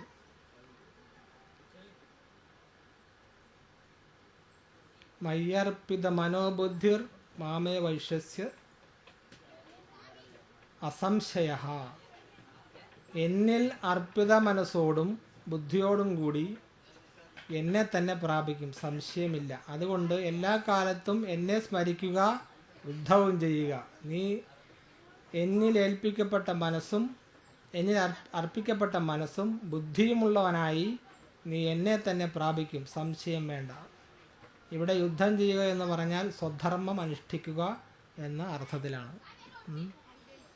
ഇപ്പോൾ സ്വധർമ്മം അഭിചാപേക്ഷ്യ ന വികമ്പിതുമർഹസി. ഇപ്പം നിങ്ങൾ ഇങ്ങനെ കുറച്ചിങ്ങനെ വളർന്നു കഴിയുമ്പോഴേക്കും നിങ്ങളുടെ ഉള്ളിലൊരു സ്വഭാവം രൂപപ്പെട്ടു വരും. നിങ്ങൾ വിറക് വെട്ടുകാരൻ, നിങ്ങൾ കൂലിപ്പണിക്കാരൻ, നിങ്ങൾ അധ്യാപകൻ, അല്ലെങ്കിൽ നിങ്ങൾ ബാർബർ, അല്ലെങ്കിൽ പാചകക്കാരൻ്റെ പണി, വീട്ടുജോലി. അപ്പോൾ അത് നിങ്ങൾ ചെയ്യുകയും ആ ജോലികളൊക്കെ ചെയ്യുകയും ദൈവത്തെ ധ്യാനിക്കുകയും വേണം. അപ്പോൾ ദൈവവിചാരത്തോടു കൂടിയാണ് ഈ കർമ്മങ്ങളൊക്കെ ചെയ്യേണ്ടത്. അപ്പോൾ ഏത് കർമ്മമായാലും ഇപ്പോൾ യുദ്ധം പോലെയുള്ള കർമ്മമായാലും, വിറക് വെട്ടുക എന്ന് പറഞ്ഞ കർമ്മമായാലും, തുണിയലക്കുക എന്ന് പറയുന്ന കർമ്മമായാലും, മാ മനുസ്മര യുദ്ധിച്ച, മാ മനസ്മര, എന്നെ സ്മരിക്കുക, വിറക് വെട്ടുക, എന്നെ സ്മരിക്കുക, ആഹാരം പാചകം ചെയ്യുക, എന്നെ സ്മരിക്കുക, മുടി വെട്ടുക. സുരാഗേ, നീ ബാർബറായെന്ന് വിചാരിക്കുക. സുരാഗ് ബാർബറായി. സുരാഗ് ഇങ്ങനെ വളർന്നു. സുരാഗ് ഇങ്ങനെ നോക്കിയപ്പോൾ സുരാഗിന് ചെയ്യാവുന്ന ഒരു ജോലി ബാർബറുടെ പണിയാണ്. അങ്ങനെ ഒരു വലിയൊരു ബാർബർ ഷോപ്പിലേക്ക് സുരാഗിനെ വിളിച്ചു. എടാ സുരാഗ്, ഇവിടെ ഒരു പണിയുണ്ട്, വാ. അപ്പോൾ എത്ര രൂപയാണ് ശമ്പളം? ശമ്പളം ഒരു മാസം 30,000 രൂപ, 8 മണിക്കൂർ ജോലി. അപ്പോൾ 8 മണിക്കൂർ അവിടെ വരുന്ന ആളുകളുടെ താടിയൊക്കെ വടിച്ച് വെടിപ്പാക്കണം, മുടി വെട്ടേണ്ടവർക്ക് മുടി വെട്ടണം. അപ്പോൾ നീ ഓർത്തോളണം എന്ത്? ദൈവത്തെ സ്മരിക്കുകയും മുടി വെട്ടുകയും വേണം. അതാണ് മാ മനുസ്മര യുദ്ധജ എന്ന് പറയുന്നത്. ഇപ്പൊ യുദ്ധം പോലെയുള്ള കർമ്മങ്ങൾ, ഇപ്പൊ മുടിവെട്ടുക എന്ന് പറയുന്നുള്ള സ്വധർമ്മം സർവ്വസാധാരണമായിട്ട് സംഭവിക്കുന്നു, ഇല്ലേ? ഇനി യുദ്ധം പോലെയുള്ള കർമ്മങ്ങളോ? യുദ്ധം പോലെയുള്ള കർമ്മങ്ങൾ വേണോ വേണ്ടയോ എന്ന് രാഷ്ട്രത്തിൻ്റെ ഭരണാധികാരികൾ തീരുമാനിക്കുന്നു. യുദ്ധം വേണമെന്ന് ആരാണ് തീരുമാനിക്കേണ്ടത്? അൻസാറാ? പിന്നെ ആരാണ്? എവിടെ മോള്?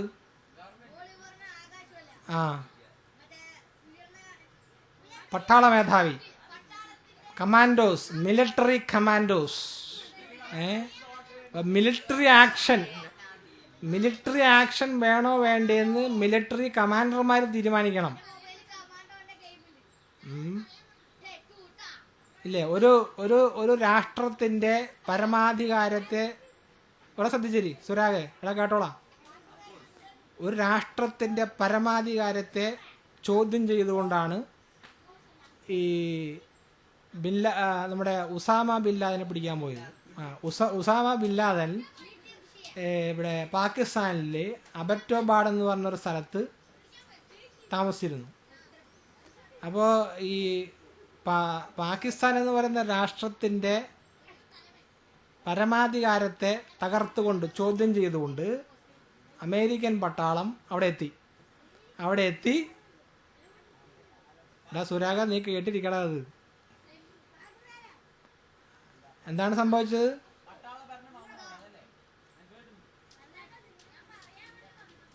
നിങ്ങൾ ഒരു പ്രകാരം ഇത് ഉൾക്കൊള്ളാൻ പറ്റിയവരല്ല.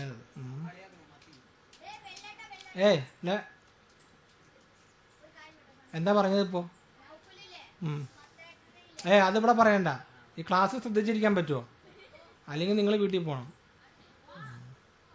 അപ്പോൾ രാഷ്ട്രത്തിൻ്റെ പരമാധികാരത്തെ ചോദ്യം ചെയ്തുകൊണ്ട് ബിൻ ലാദനെ പിടിക്കാനായിട്ട് അമേരിക്കൻ പട്ടാളം അവിടെ എത്തി. അങ്ങനെ അമേരിക്കൻ പട്ടാളം ബിൻ ലാദൻ്റെ കടന്നിരുന്ന മുറിയിൽ ചെന്നു ബിൻ ലാദനെ വെടിവെച്ച് കൊന്നു എന്നാണ് പറയുന്നത്. അപ്പോൾ ഇതൊക്കെ സുരാഗ, ഇതൊക്കെ വളരെ അതീവ സങ്കീർണവും ഗൗരവമായിട്ടുള്ള വിഷയങ്ങളാണ്. ഒരുപക്ഷെ നിങ്ങളൊക്കെ പട്ടാളത്തിൽ ചേർന്നാൽ ഇവിടെ ശ്രദ്ധിച്ചിരി.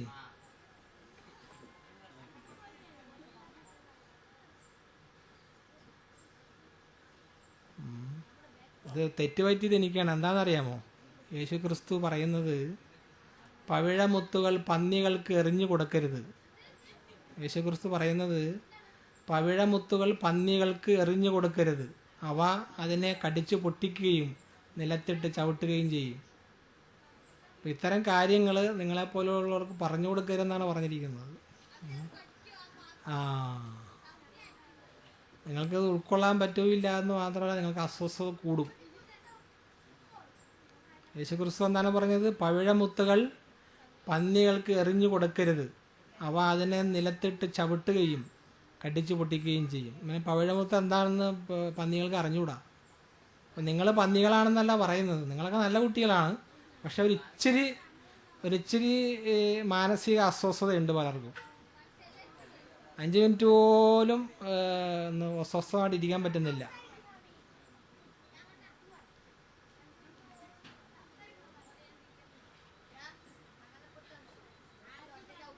എട്ടാമത്തെ ശ്ലോകം ഒന്ന് വിസ്തരിക്കാൻ ശ്രമിക്കുകയാണ്. നിങ്ങൾ അനുകൂലമാണെങ്കിൽ ഇത് വിസ്തരിക്കും, അല്ലെങ്കിൽ നിർത്തും.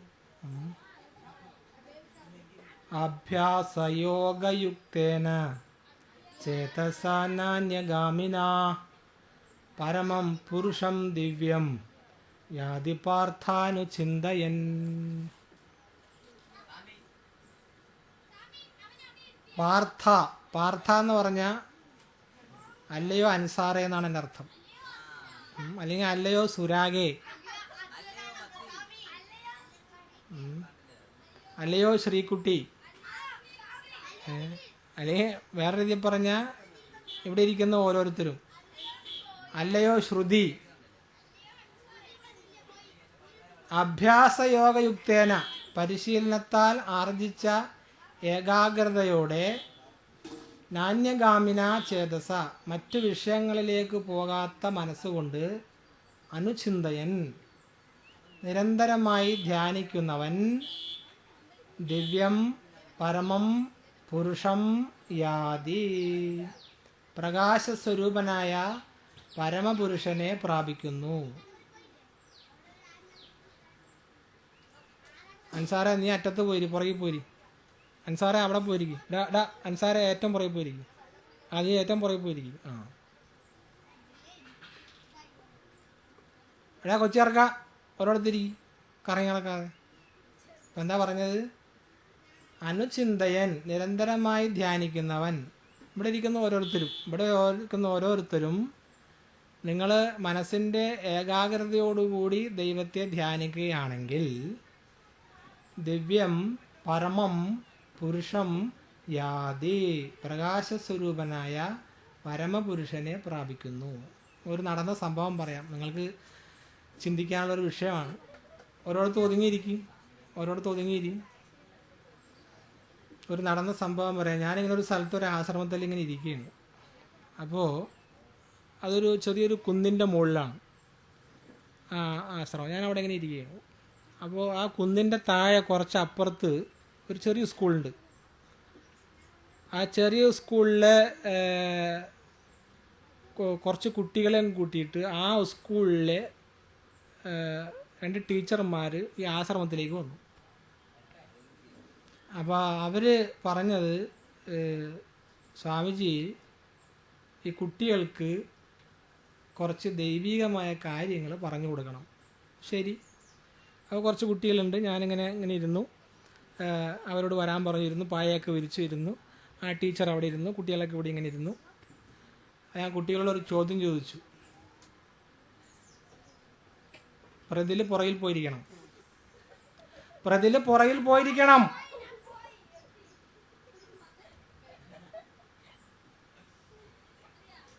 അങ്ങനെ കുട്ടികളൊക്കെ ഇരുന്നു.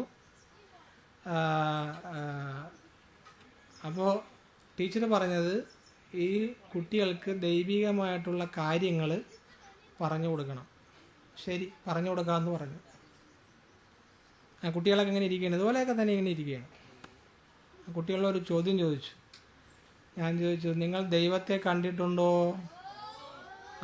അപ്പോൾ ഇതേപോലെ തന്നെയാണ് കുട്ടികളും പറഞ്ഞത്, ഞങ്ങൾ ദൈവത്തെ കണ്ടിട്ടുണ്ട്. അവർക്കൊരു സംശയമില്ല. എല്ലാ കുട്ടികളും ഒരേ സ്വരത്തിൽ പറഞ്ഞു, ഞങ്ങൾ ദൈവത്തെ കണ്ടിട്ടുണ്ട്. ചെറിയ കുട്ടികളാണ്. അപ്പോൾ അവർക്ക് ഒരു സംശയവും ഇല്ല. നിങ്ങൾ ദൈവത്തെ കണ്ടിട്ടുണ്ടോ? എല്ലാം കൂടി ഒരേ സ്വരത്തിൽ ഞങ്ങൾ ദൈവത്തെ കണ്ടിട്ടുണ്ട്. പിന്നെ ഞാൻ വേറൊരു ചോദ്യം ചോദിച്ചു, ദൈവത്തിൻ്റെ നിറം എന്താണ്?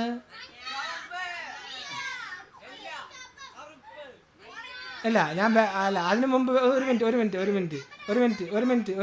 മുമ്പ് വേറൊരു ചോദ്യം ചോദിച്ചു, നിങ്ങൾ ദൈവത്തെ കണ്ടത് എവിടെയാണ്? അപ്പോൾ കുട്ടികളെല്ലാം ഒരേ സ്വരത്തിൽ ടെലിവിഷനിൽ.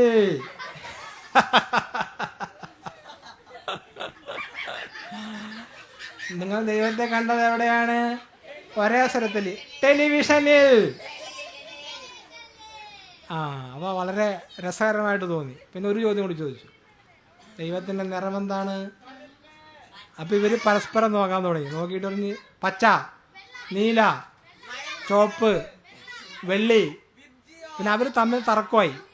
ശ്രദ്ധിച്ചേരി, ഇത് കാര്യം പറയട്ടെ. നീ അപ്പുറത്തിരി, നീ ഇപ്പുറത്തിരി. അപ്പോൾ അവർ തമ്മിൽ തർക്കമായി. അപ്പോൾ ഓരോരുത്തരും ഈ ദൈവത്തെ കണ്ടത് ഓരോ സീരിയലിൽ ഓരോ നിറത്തിലാണ്. അപ്പം ഇത് പറയാൻ കാരണം എന്താണ്? ഇവിടെ പറയുന്നത്, നിങ്ങൾ മനസ്സിനെ ഏകാഗ്രമായിട്ട് ധ്യാനിക്കുകയാണെങ്കിൽ, അനുചിന്തയൻ, നിരന്തരമായി ധ്യാനിക്കുന്നവർ, ദിവ്യം പരമം പുരുഷം യാതി, പ്രകാശസ്വരൂപനായ പുരുഷനെ പ്രാപിക്കുന്നു. പ്രകാശസ്വരൂപം, ഇപ്പോൾ ദൈവത്തിൻ്റെ നിറം എന്താണെന്ന് വെച്ചാൽ അത് പ്രകാശം പോലെ ഇരിക്കും, പ്രകാശസ്വരൂപൻ. അള്ളാഹു എങ്ങനെ ഇരിക്കും? പരബ്രഹ്മം എങ്ങനെ ഇരിക്കും? അൻസാറെ, അള്ളാഹു എങ്ങനെ ഇരിക്കും? ഇവിടെ കണ്ടിട്ടില്ലേ? ഞാൻ കാണിച്ചു തരാം നിങ്ങൾക്ക് അള്ളാഹുവിന്. നൗഫലെ, അള്ളാഹു, നീ അള്ളാഹുവിനെ കണ്ടിട്ടുണ്ടോ? അള്ളാഹു എങ്ങനെ ഇരിക്കും? കണ്ടിട്ടില്ല അല്ലേ?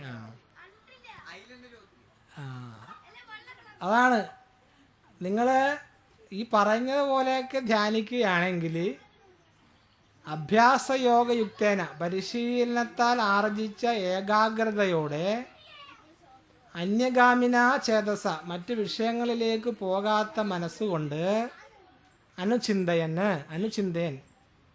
നിരന്തരമായി ധ്യാനിക്കുന്നവൻ. ഇപ്പോൾ ഇവിടെ ഇരിക്കുന്ന ഓരോരുത്തരും ഞാൻ ഈ പറഞ്ഞ പോലെയൊക്കെ, ശ്രുതിയെ കേട്ടിരിക്കും, ഈ പറഞ്ഞ പോലെയൊക്കെ ധ്യാനിക്കുകയാണെങ്കിൽ, സുരാഗ എവിടെ കേട്ടിരി, ഊണം ചോറൊക്കെ തരാം.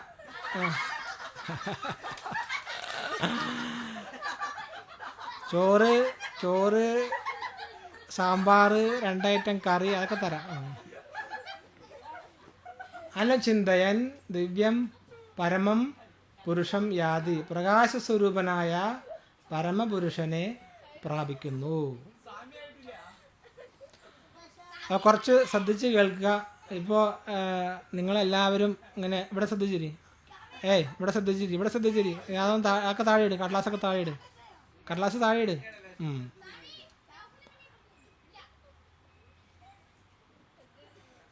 അപ്പം എന്താണ്? ഒരു പഠന അന്തരീക്ഷം നിങ്ങൾ കലക്കി കളയാണ്. ചോറ് തരാ. എത്ര മണിയായി മാഷ? എത്ര മണിയായി? 12 ആയിട്ടുള്ളൂ. ഒക്കെ തരാം. കുറച്ചു നേരം കൂടി അടങ്ങിയിരിക്കും.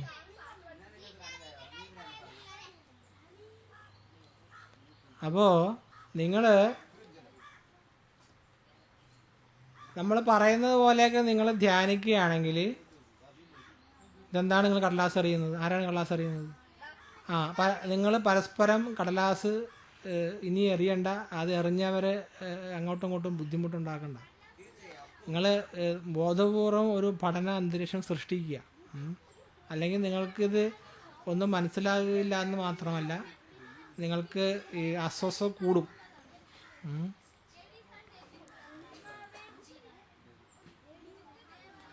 അപ്പോൾ നേരത്തെ പറഞ്ഞ കുട്ടികൾക്ക് ഒരു സംശയമില്ല. പക്ഷേ ഈ ദൈവത്തിൻ്റെ നിറം എന്താണെന്ന് ചോദിച്ചപ്പോൾ അവർ തമ്മിൽ തർക്കമായി. ഒരാൾ പറഞ്ഞ് വെള്ളി പോലെ ഇരിക്കുന്നു, ഒരാൾ പറഞ്ഞ് ചുവപ്പാണെന്ന് പറഞ്ഞു, ഒരാൾ പച്ചയാണെന്ന് പറഞ്ഞു. ഇവിടെ പറയുന്നത് എന്താണ്? ദിവ്യം പരമം പുരുഷം യാതി, പ്രകാശസ്വരൂപനായ പരമപുരുഷനെ പ്രാപിക്കുന്നു. ചൈതന്യ സ്വരൂപനാണ് ദൈവത്തിൻ്റെ സ്വരൂപം.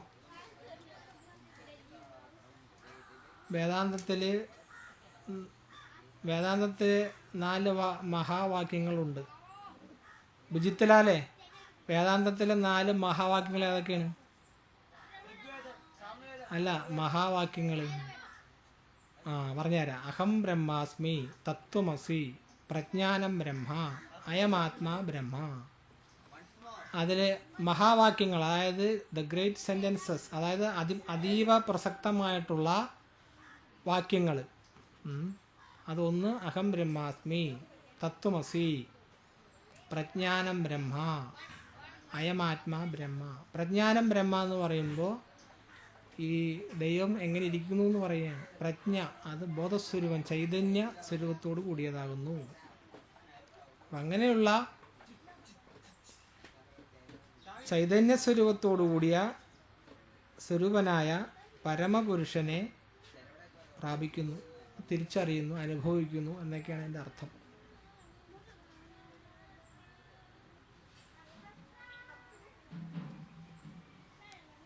ഒമ്പതാമത്തെ ശ്ലോകം ഒന്ന് ചൊല്ലാം. ഇവിടെ നിങ്ങൾ പഠനാന്തരീക്ഷം നിങ്ങൾ നിലനിർത്തുകയാണെങ്കിൽ, ശ്രുതിയെ പഠനാന്തരീക്ഷം നിലനിർത്തുകയാണെങ്കിൽ ഞാൻ വിസ്തരിക്കും, അല്ലെങ്കിൽ നിർത്തും. കവിം പുരാണം അനുശാസിതാരം മനോരണീയാം സമനുസ്മരേദ്യഃ സർവസ്യ ദാധാരമചിന്യരൂപം ആദിത്യവർണം തമസഃ പരസ്താത്. 9, 10 ഒരുമിച്ച് ചൊല്ലി നോക്കാം. ഒരുമിച്ച് ചൊല്ലിയിട്ട് വിസ്തരിക്കാൻ ശ്രമിക്കാം. നിങ്ങൾ കൂടുതൽ അസ്വസ്ഥത ക്രിയേറ്റ് ചെയ്താൽ, സൃഷ്ടിച്ചാൽ ഞാൻ നിർത്തും. നിങ്ങൾ സൃഷ്ടിക്കുന്ന അസ്വസ്ഥതയൊക്കെ മാഷ് റെക്കോർഡ് ചെയ്തുകൊണ്ടിരിക്കുകയാണ്. 10-ാമത്തേത് പ്രയാണകാലേ മനസ അചലേന ഭക്ത്യായുക്തോ യോഗബലേന ചൈവ ഭ്രൂർമധ്യേ പ്രാണമാവേശ്യ സമ്യക് സതം പരം പുരുഷമുപൈതി ചാദ്യം. ഭക്ത്യാ യോഗബലേന അചലേന മനസ, യോഗബലത്താൽ ഇളക്കമില്ലാത്തതായ മനസ്സുകൊണ്ട്. അപ്പോൾ മനസ്സ് ഇളകാതിരിക്കണമെങ്കിൽ എന്ത് വേണം? യോഗബലം വേണം. യോഗബലം എങ്ങനെ ഉണ്ടാകും? യോഗബലം ഉണ്ടാവണമെങ്കിൽ സുരാഗേ എടാ, യോഗബലം എങ്ങനെ ഉണ്ടാവും? യോഗബലം യോഗബലം ഉണ്ടാകണമെങ്കിൽ അത് ആദ്യം തന്നെ ഈ പറയുന്നതൊക്കെ നിങ്ങൾ ശ്രദ്ധാപൂർവം കേട്ടിരിക്കാനായിട്ട് പഠിക്കുക. അങ്ങനെ സാവകാശത്തിൽ നിങ്ങളുടെ ഉള്ളിൽ യോഗബലം വരും. യോഗബലേന ആ വരുന്ന ആൾ പുറകിലിരിക്കും. ഏറ്റവും പുറകിലിരിക്കും. പേരെന്താണ്? അൻസാർ. കുറച്ചും കൂടി പുറകോട്ട് പോയിക്കോ. നിസ്സാർ. പുറകെ പോയിരിക്കും. കുറച്ചും കൂടി പുറകെ പോയിട്ടിരിക്കും. കുറച്ചും കൂടി പുറകിലോട്ട് പോടൂ. അവിടെ ഇരിക്കും. വലിയ അസ്വസ്ഥത ഉണ്ടാക്കുന്ന ആളാണ്. അൻസാർ അവിടെ പുറകെ പോയിരിക്കും. അൻസാർ പുറകെ പോയിരിക്കണം. നൗഫൽ പുറത്തിരിക്കും. അവിടെ ഇല്ലടാ. ഇനി ഒച്ച വെച്ച് പറഞ്ഞാലേ മനസ്സിലാവുള്ളൂ. ഇനി പതുക്കെ പറഞ്ഞാലൊന്നും മനസ്സിലാവില്ല നിങ്ങൾക്ക്. അപ്പം നിങ്ങൾ ഇത് വിസ്തരിക്കാൻ അലോസരപ്പെടുത്തുകയാണെങ്കിൽ ഞാൻ ക്ലാസ് നിർത്തും. പിന്നെ അന്നദാനം ഉണ്ടാവില്ല. വന്നവരൊക്കെ മടങ്ങിപ്പോയേണ്ടി വരും. കവിം പുരാണം അനുശാസിതാരം മനോരണീയാം സമനുസ്മരേദ്യഃ സർവസ്യ ദാധാരമചിന്യരൂപം ആദിത്യവർണം തമസഃ പരസ്താത് പ്രയാണകാലേ മനസാ അചലേന ഭക്ത്യായുക്തോ യോഗബലേന ചൈവ ഭ്രൂർമധ്യേ പ്രാണമാവേശ്യ സമ്യക് സദം പരം പുരുഷമുപൈതി ചാദ്യം.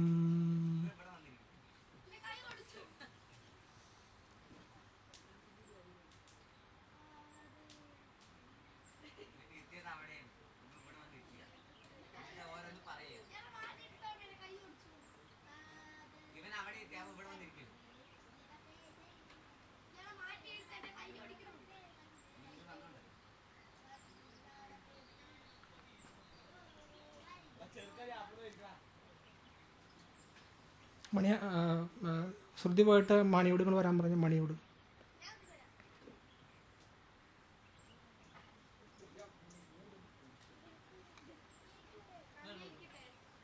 നിങ്ങളവിടെ ഇരിക്കും.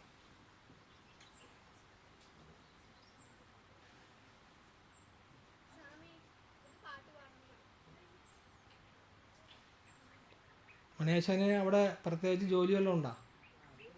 ജോലി ഉണ്ടോ? ആ നൗഫൽ എന്ന് പറഞ്ഞാൽ അറ്റത്തിരുത്ത്. അവൻ പിടിച്ചുകൊണ്ട് വരണം.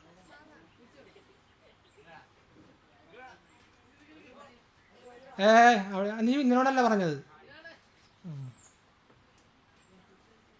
അവിടെ ഇരിക്കട്ടെ, അറ്റത്തിരിക്കട്ടെ. മണിയാശാനെ പ്രത്യേകിച്ച് പണിയൊന്നുമില്ലെങ്കിൽ ഒരു കസേരയിട്ട് അവിടെ ഇരുന്നു. മണിയാശാനെ കുറച്ച് നേരം അവിടെ ഇരിക്കും. ഒരു സെക്യൂരിറ്റിക്കാരൻ്റെ ആവശ്യമുണ്ട് അവിടെ. ആ മണിയാശാന് എന്താണ് ജോലി? എന്ത് ജോലിയാണ്? ഒരു 10 മിനിറ്റ് ഇവിടെ ഇരിക്കും. 10 മിനിറ്റ് അവിടെ ഇരിക്കും കസേരയിട്ട്.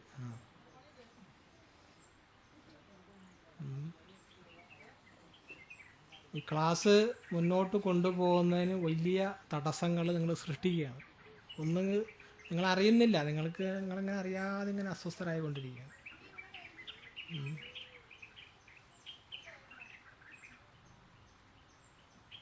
അതായത് ചിത്തശുദ്ധിയില്ല, ചിത്തശുദ്ധിയിൽ അന്ധക്കരണ ശുദ്ധിയില്ല. ഒരു പ്രകാരവും ഒതുങ്ങിയിരിക്കുന്നില്ല. എന്തുകൊണ്ട് ചിത്തശുദ്ധിയില്ല? ഇങ്ങനെയുള്ള സംസ്കാരങ്ങളില്ല.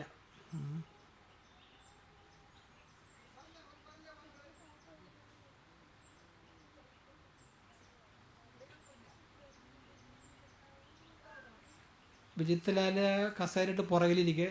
അവൻ വരുന്നവർ പുറകിലിരിക്കും.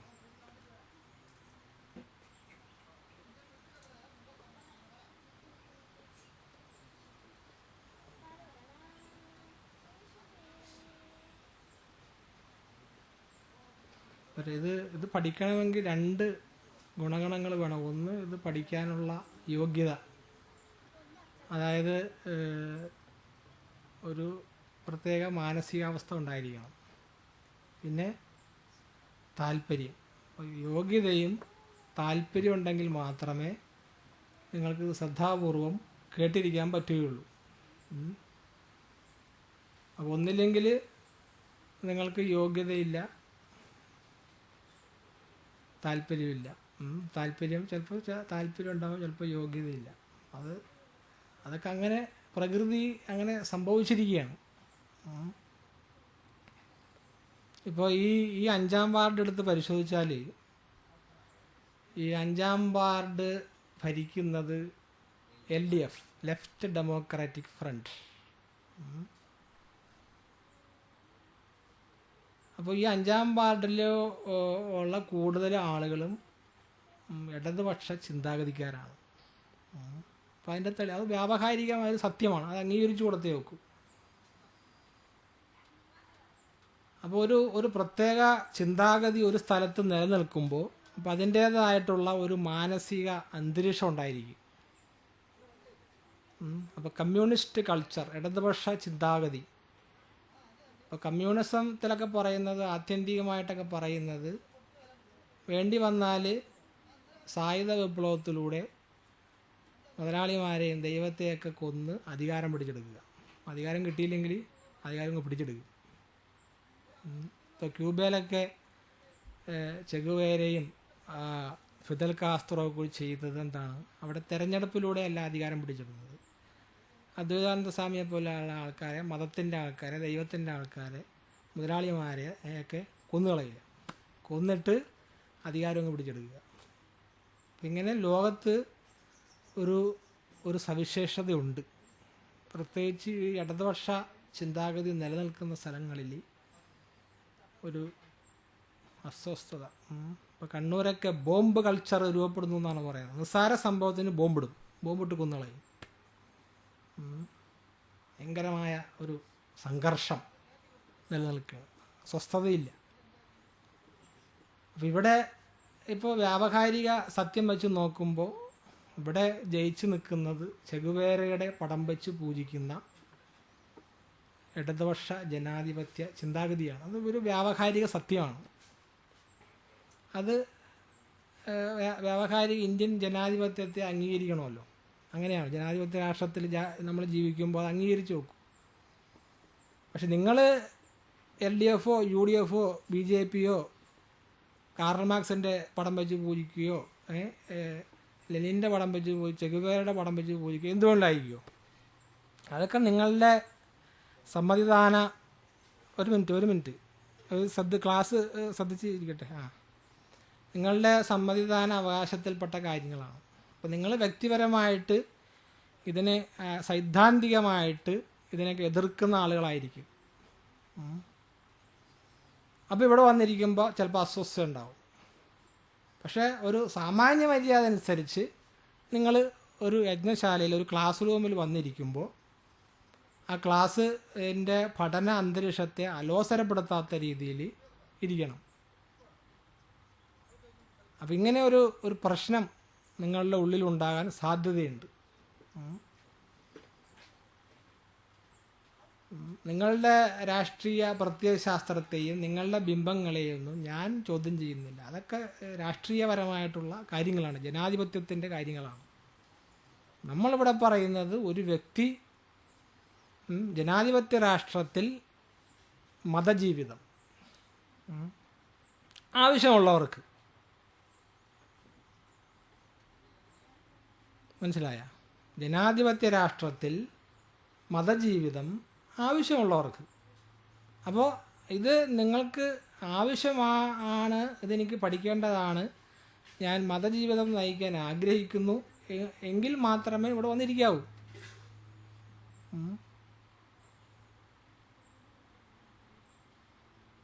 മനസ്സിലായ? ഇപ്പോൾ കുറച്ച് ദിവസം മുമ്പ് ഇവിടെ ഒരു ഇസ്ലാം മത പണ്ഡിതൻ വന്നു. അപ്പം അദ്ദേഹം ഒരു കാര്യം എന്നോട് തുറന്നു പറഞ്ഞു. ഒരു അസ്വസ്ഥത അനുഭവപ്പെടുന്നുണ്ട്, എന്താണ് കാരണമെന്ന് ചോദിച്ചു. അപ്പം ഞാൻ പറഞ്ഞു, ഇത് നിങ്ങളുടെ മാത്രം പ്രശ്നമല്ല, ഈ ഇന്ത്യയിലെ എല്ലാ ആളുകൾക്കും ഈ പ്രശ്നമുണ്ട്. കാരണം മതജീവിതം നയിക്കണമെന്ന് ഇവിടെ നിർബന്ധമില്ല. നേരത്തെ പറഞ്ഞില്ലേ, ദൈവത്തിലും മോക്ഷത്തിലും വിശ്വസിക്കണമെന്നില്ല. എന്തുകൊണ്ട്? ഇത് ധർമ്മേതര ജനാധിപത്യ രാഷ്ട്രമാണ്. അപ്പോൾ മതജീവിതം ആവശ്യമുള്ളവർക്ക്. ഇങ്ങനെ പറഞ്ഞിട്ട് മനസ്സിലായെങ്കിൽ വേറൊരു രീതിയിൽ പറയാം. ഒരു പക്ഷേ കഴിഞ്ഞ വർഷം പറഞ്ഞതായിരിക്കും. ഇപ്പോൾ ഈ ഇന്ത്യ രാജ്യത്ത് എല്ലാ മനുഷ്യരും, അല്ലെങ്കിൽ ഇപ്പോൾ ഇവിടെ ഇത്രയും കുട്ടികൾ ഇവിടെ ഇരിക്കുന്നു, ഈ ഇത്രയും കുട്ടികൾ വെളുപ്പിന് 5 മണിക്ക് എഴുന്നേറ്റ് ചൂടുവെള്ളം ഉണ്ടാക്കി പിയേഴ്സ് സോപ്പ് തേച്ച് കുളിക്കണം എന്ന് നിർബന്ധമുണ്ടോ? അങ്ങനെ നിർബന്ധമില്ല. അങ്ങനെ നിയമമുണ്ടോ? അങ്ങനെ നിയമമൊന്നുമില്ല. അതെല്ലാം പ്രൈവറ്റ് കാര്യങ്ങളാണ്. ഇപ്പം മതപരമായ കാര്യങ്ങൾ പഠിക്കണോ വേണ്ടയോ, അത് പ്രൈവറ്റ് കാര്യങ്ങളാണ്. അങ്ങനെ നിങ്ങളിവിടെ വന്നാൽ അതിൻ്റെ അർത്ഥം നിങ്ങളിത് പഠിക്കാൻ തയ്യാറായിരിക്കുന്നു എന്നാണ് എൻ്റെ അർത്ഥം. അപ്പോൾ വന്നിരുന്നാൽ ശ്രദ്ധാപൂർവം പഠിക്കാൻ നിങ്ങൾ ബാധ്യസ്ഥരാണ്.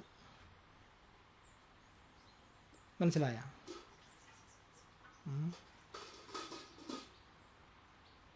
നിങ്ങൾ അലോസരപ്പെടുത്തിക്കൊണ്ടിരിക്കുന്ന ഇത് വിസ്തരിക്കാൻ ബുദ്ധിമുട്ട് വരും. പിന്നെ അതെല്ലാം നിങ്ങൾക്കും കൂടുതൽ അസ്വസ്ഥത ഉണ്ടാക്കും, ഇവിടെ ക്ലാസ് എടുക്കുന്നവർക്ക് അസ്വസ്ഥത ഉണ്ടാകും. മനസ്സിലായ? അത് വളരെ ഗൗരവമുള്ളൊരു വിഷയമാണ്. അപ്പോൾ ഒന്നും കൂടി പറയുന്നു, ജനാധിപത്യ രാഷ്ട്രത്തിൽ മതജീവിതം ആവശ്യമുള്ളവർക്ക്, എനിക്ക് മതജീവിതമൊന്നും വേണ്ട എന്ന് ആണ് തീരുമാനമെങ്കിൽ കുഴപ്പമൊന്നും നിർബന്ധമില്ല. നിർബന്ധിത മതവിദ്യാഭ്യാസമല്ല അത്.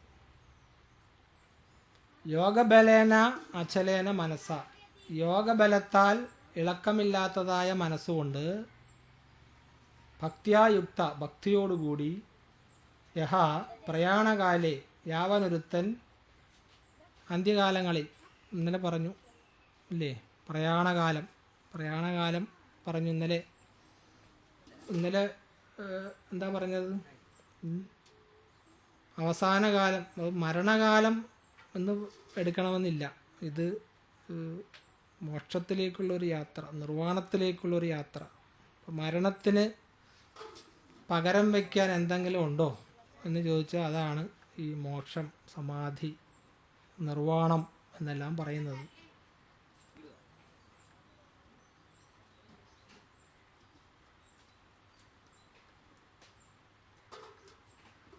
ഇപ്പോൾ ചായ ഇല്ലെങ്കിൽ കാപ്പി കുടിക്കാം. ഇപ്പോൾ രാവിലെ എഴുന്നേറ്റു ഒരു ചായയോ കാപ്പിയോ കുടിക്കണം. അപ്പോൾ അടുക്കളയിൽ പോയി നോക്കിയപ്പോൾ ചായപ്പൊടി ഇല്ല, കാപ്പിപ്പൊടി ഇല്ല. പിന്നെ അവിടെ എന്തുണ്ട്, ജീരകം ഇരിപ്പുണ്ട്. അപ്പോൾ ചായ ഇല്ല, കാപ്പിയില്ല. അപ്പോൾ ജീരകം, ഒരു കടുപ്പത്തിൽ ജീരക വെള്ളം ഉണ്ടാക്കി ഇത്തിരി പഞ്ചസാര ചേർത്ത് അത് കുടിച്ചു. അപ്പോൾ ചായയിലെയും കാപ്പി കുടിക്കുക, ചായപ്പൊടിയും കാപ്പിപ്പൊടിയും ഇല്ലെങ്കിൽ ജീരകം ഉണ്ടെങ്കിൽ ജീരകവെള്ളം കുടിക്കുക. ഇനി മരണത്തിന് പകരം വയ്ക്കാൻ എന്താണുള്ളത്? അതിനെയാണ് മോക്ഷം, നിർവ്വാണം, സമാധി എന്നൊക്കെ പറയുന്നത്. അപ്പം അങ്ങനെ ഒരു അനുഭവം, ഒരു സദ്ഗതി ഉണ്ടോ എന്ന് ചോദിച്ചു കഴിഞ്ഞാൽ ഉണ്ടെന്നുള്ളതിന് തെളിവാണ് ഈ പുസ്തകങ്ങളൊക്കെ. അപ്പോൾ അതിന് ടെക്സ്റ്റ് ബുക്ക് ഉണ്ട്, അത് പഠിച്ച് മനസ്സിലാക്കി നിവൃത്തിയുള്ളൂ. മനസ്സിലായോ? പഠിച്ച് മനസ്സിലാക്കി നിവൃത്തിയുള്ളൂ, അല്ലാതെ വേറെ ഒരു വഴിയുമില്ല. ഞങ്ങൾ ഇത് നിങ്ങളെ പഠിപ്പിക്കാൻ തയ്യാറാണ്, പക്ഷേ നിങ്ങൾ സ്വീകരിക്കാൻ തയ്യാറാവണ്ടേ.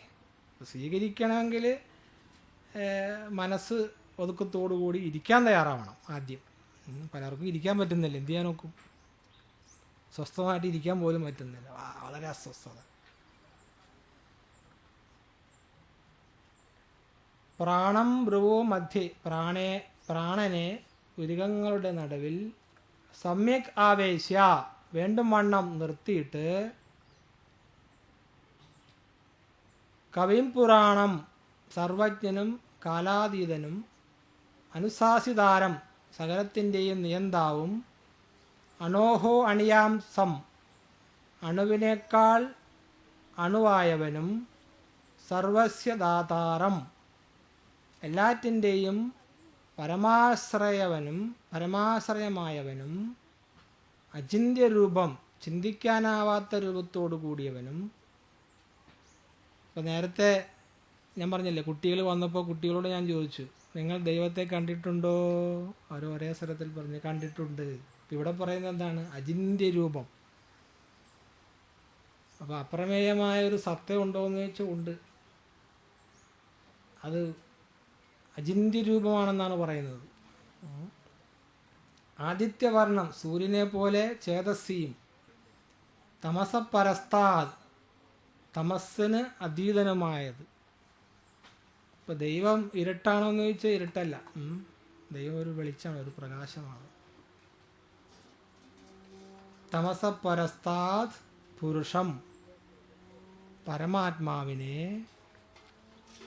അനുസ്മരൻ, ഇടപെടാതെ സ്മരിക്കുന്നുവോ. അപ്പോൾ അനുസ്മരണം, ദൈവചിന്തനം, ദൈവത്തെ അനുസ്മരിക്കുക, അത് പ്രധാനപ്പെട്ടൊരു കാര്യമാണ്. ശ്രുതി, നീ ഇപ്പുറത്ത് വന്നിരിക്കും.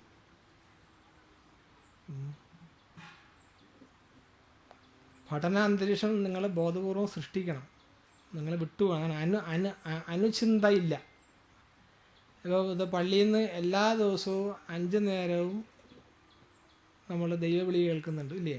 അല്ലാഹു അക്ബർ എന്ന്. അതിന് 5 നേരം വിളിക്കുന്നത്, ഒരു നേരം വിളിച്ചാൽ പോരെ? അതിനാണ് ശ്രുതി 5 നേരം വിളിക്കുന്നത്. വിശ്വാസം. ശ്രീകുട്ടി പറയൂ, എന്താണ് നിൻ്റെ പേരെന്താണ്? ആളുടെ പേരെന്താണ്? ശ്രീകുട്ടിയാ?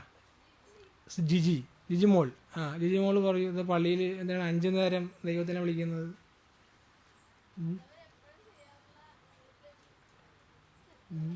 അവളുടെ പേരെന്താണ്?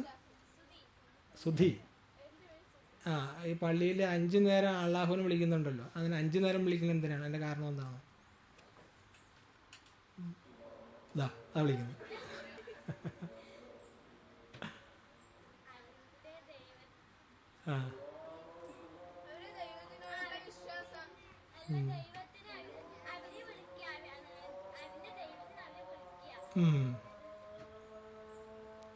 ആ പുറകിലിരിക്കുന്ന ആളുടെ പേരെന്താണ്? അൻസാറാ? നിസാറ്. എന്തിനാ 5 നേരം വിളിക്കുന്നത് അള്ളാഹുവിനെ? ഞാനൊരു വല്യമ്മയോട് ചോദിച്ചു, വല്യമ്മ അവിടെ നിന്നിങ്ങനെ ഈ അള്ളാഹു അക്ബർ എന്ന് പറയുന്ന ഇങ്ങനെ ശബ്ദം ഇങ്ങനെ കേൾക്കുന്നുള്ളൂ, എന്താണെന്ന് ചോദിച്ചു. അപ്പോൾ ആ വല്യമ്മ പറഞ്ഞു, മോനെ അവിടെ കുറേ ആൾക്കാർ ആ പള്ളിയുടെ അകത്ത് താമസിക്കുന്നുണ്ട്, അവരിങ്ങനെ കൂർക്കം വലിക്കുന്നതാണെന്ന് പറഞ്ഞു.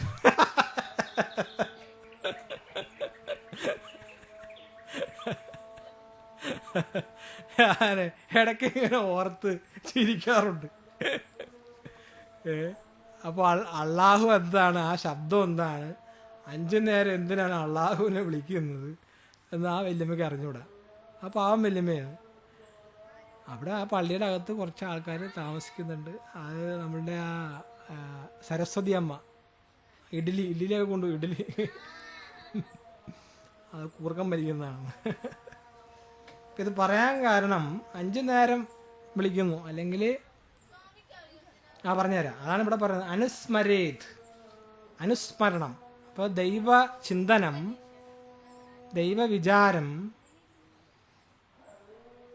ദൈവവിചാരം നമ്മളുടെ ജീവിതത്തിൽ എപ്പോഴും ഉണ്ടാകണം. ഇപ്പോൾ ദൈവവിചാരം ഇല്ലാത്തതുകൊണ്ടാണ് നിങ്ങൾ തമ്മിൽ ഇങ്ങനെ ഒരു ചെറിയൊരു ഫ്രിക്ഷൻ,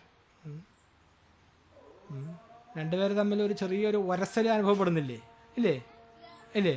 അപ്പോൾ ദൈവചിന്തനം ഉണ്ടെന്നാണ് അർത്ഥം. അപ്പോൾ ഇത് ഇവിടെ പറയാൻ കാരണം, ഇപ്പോൾ 5 നേരം അള്ളാഹു അക്ബർ എന്ന് പറയുന്നു, അല്ലെങ്കിൽ അമ്പലത്തിൽ എല്ലാ ദിവസവും റെക്കോർഡൊക്കെ ഇട്ട് ദൈവത്തിനെ വിളിക്കുന്നു. അതിപ്പോൾ അയ്യപ്പൻ്റെ അമ്പലമായാലും, ഇവിടെ ശ്രദ്ധിച്ചിരിക്കുക, അയ്യപ്പൻ്റെ അമ്പലമായാലും മുരുകൻ്റെ അമ്പലമായാലും കൃഷ്ണൻ്റെ അമ്പലമായാലും അള്ളാഹുവിൻ്റെ പള്ളിയായാലും അവിടെയൊക്കെ ഇങ്ങനെ എപ്പോഴും ശിവൻ്റെ അമ്പലമായാലും കുഴപ്പമില്ല, പറയട്ടെ, ബാക്കി കാര്യം മനസ്സിലാക്കിയാൽ മതി. അങ്ങനെ അവരിങ്ങനെ എപ്പോഴും ദൈവത്തെ വിളിക്കുന്നു, അല്ലെങ്കിൽ ദൈവ ചിന്തനം നിലനിർത്തുന്നു. അതാണ് അനുസ്മരേത്. അനുസ്മരണം എന്ന് പറഞ്ഞാൽ ഇടവിടാതെ സ്മരിക്കുന്നുവോ. അങ്ങനെ ഇടവിടാതെ സ്മരിച്ചാൽ എന്താണ് ഗുണം? ദൈവത്തിനെ ഇടയ്ക്കിടയ്ക്ക് വിളിച്ചുകൊണ്ടിരുന്നാൽ എന്താണ് ഗുണം?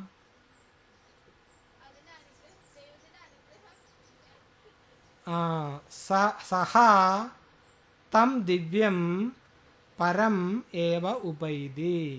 അവൻ ആ പ്രകാശമയനായ പരമാത്മാവിനെ തന്നെ പ്രാപിക്കുന്നു. അപ്പോൾ ദൈവവിചാരം ചെയ്തുകൊണ്ടിരുന്നാലേ നമുക്ക് ദൈവികമായിട്ടുള്ള ഗുണങ്ങൾ നമുക്കുണ്ടാവുള്ളൂ.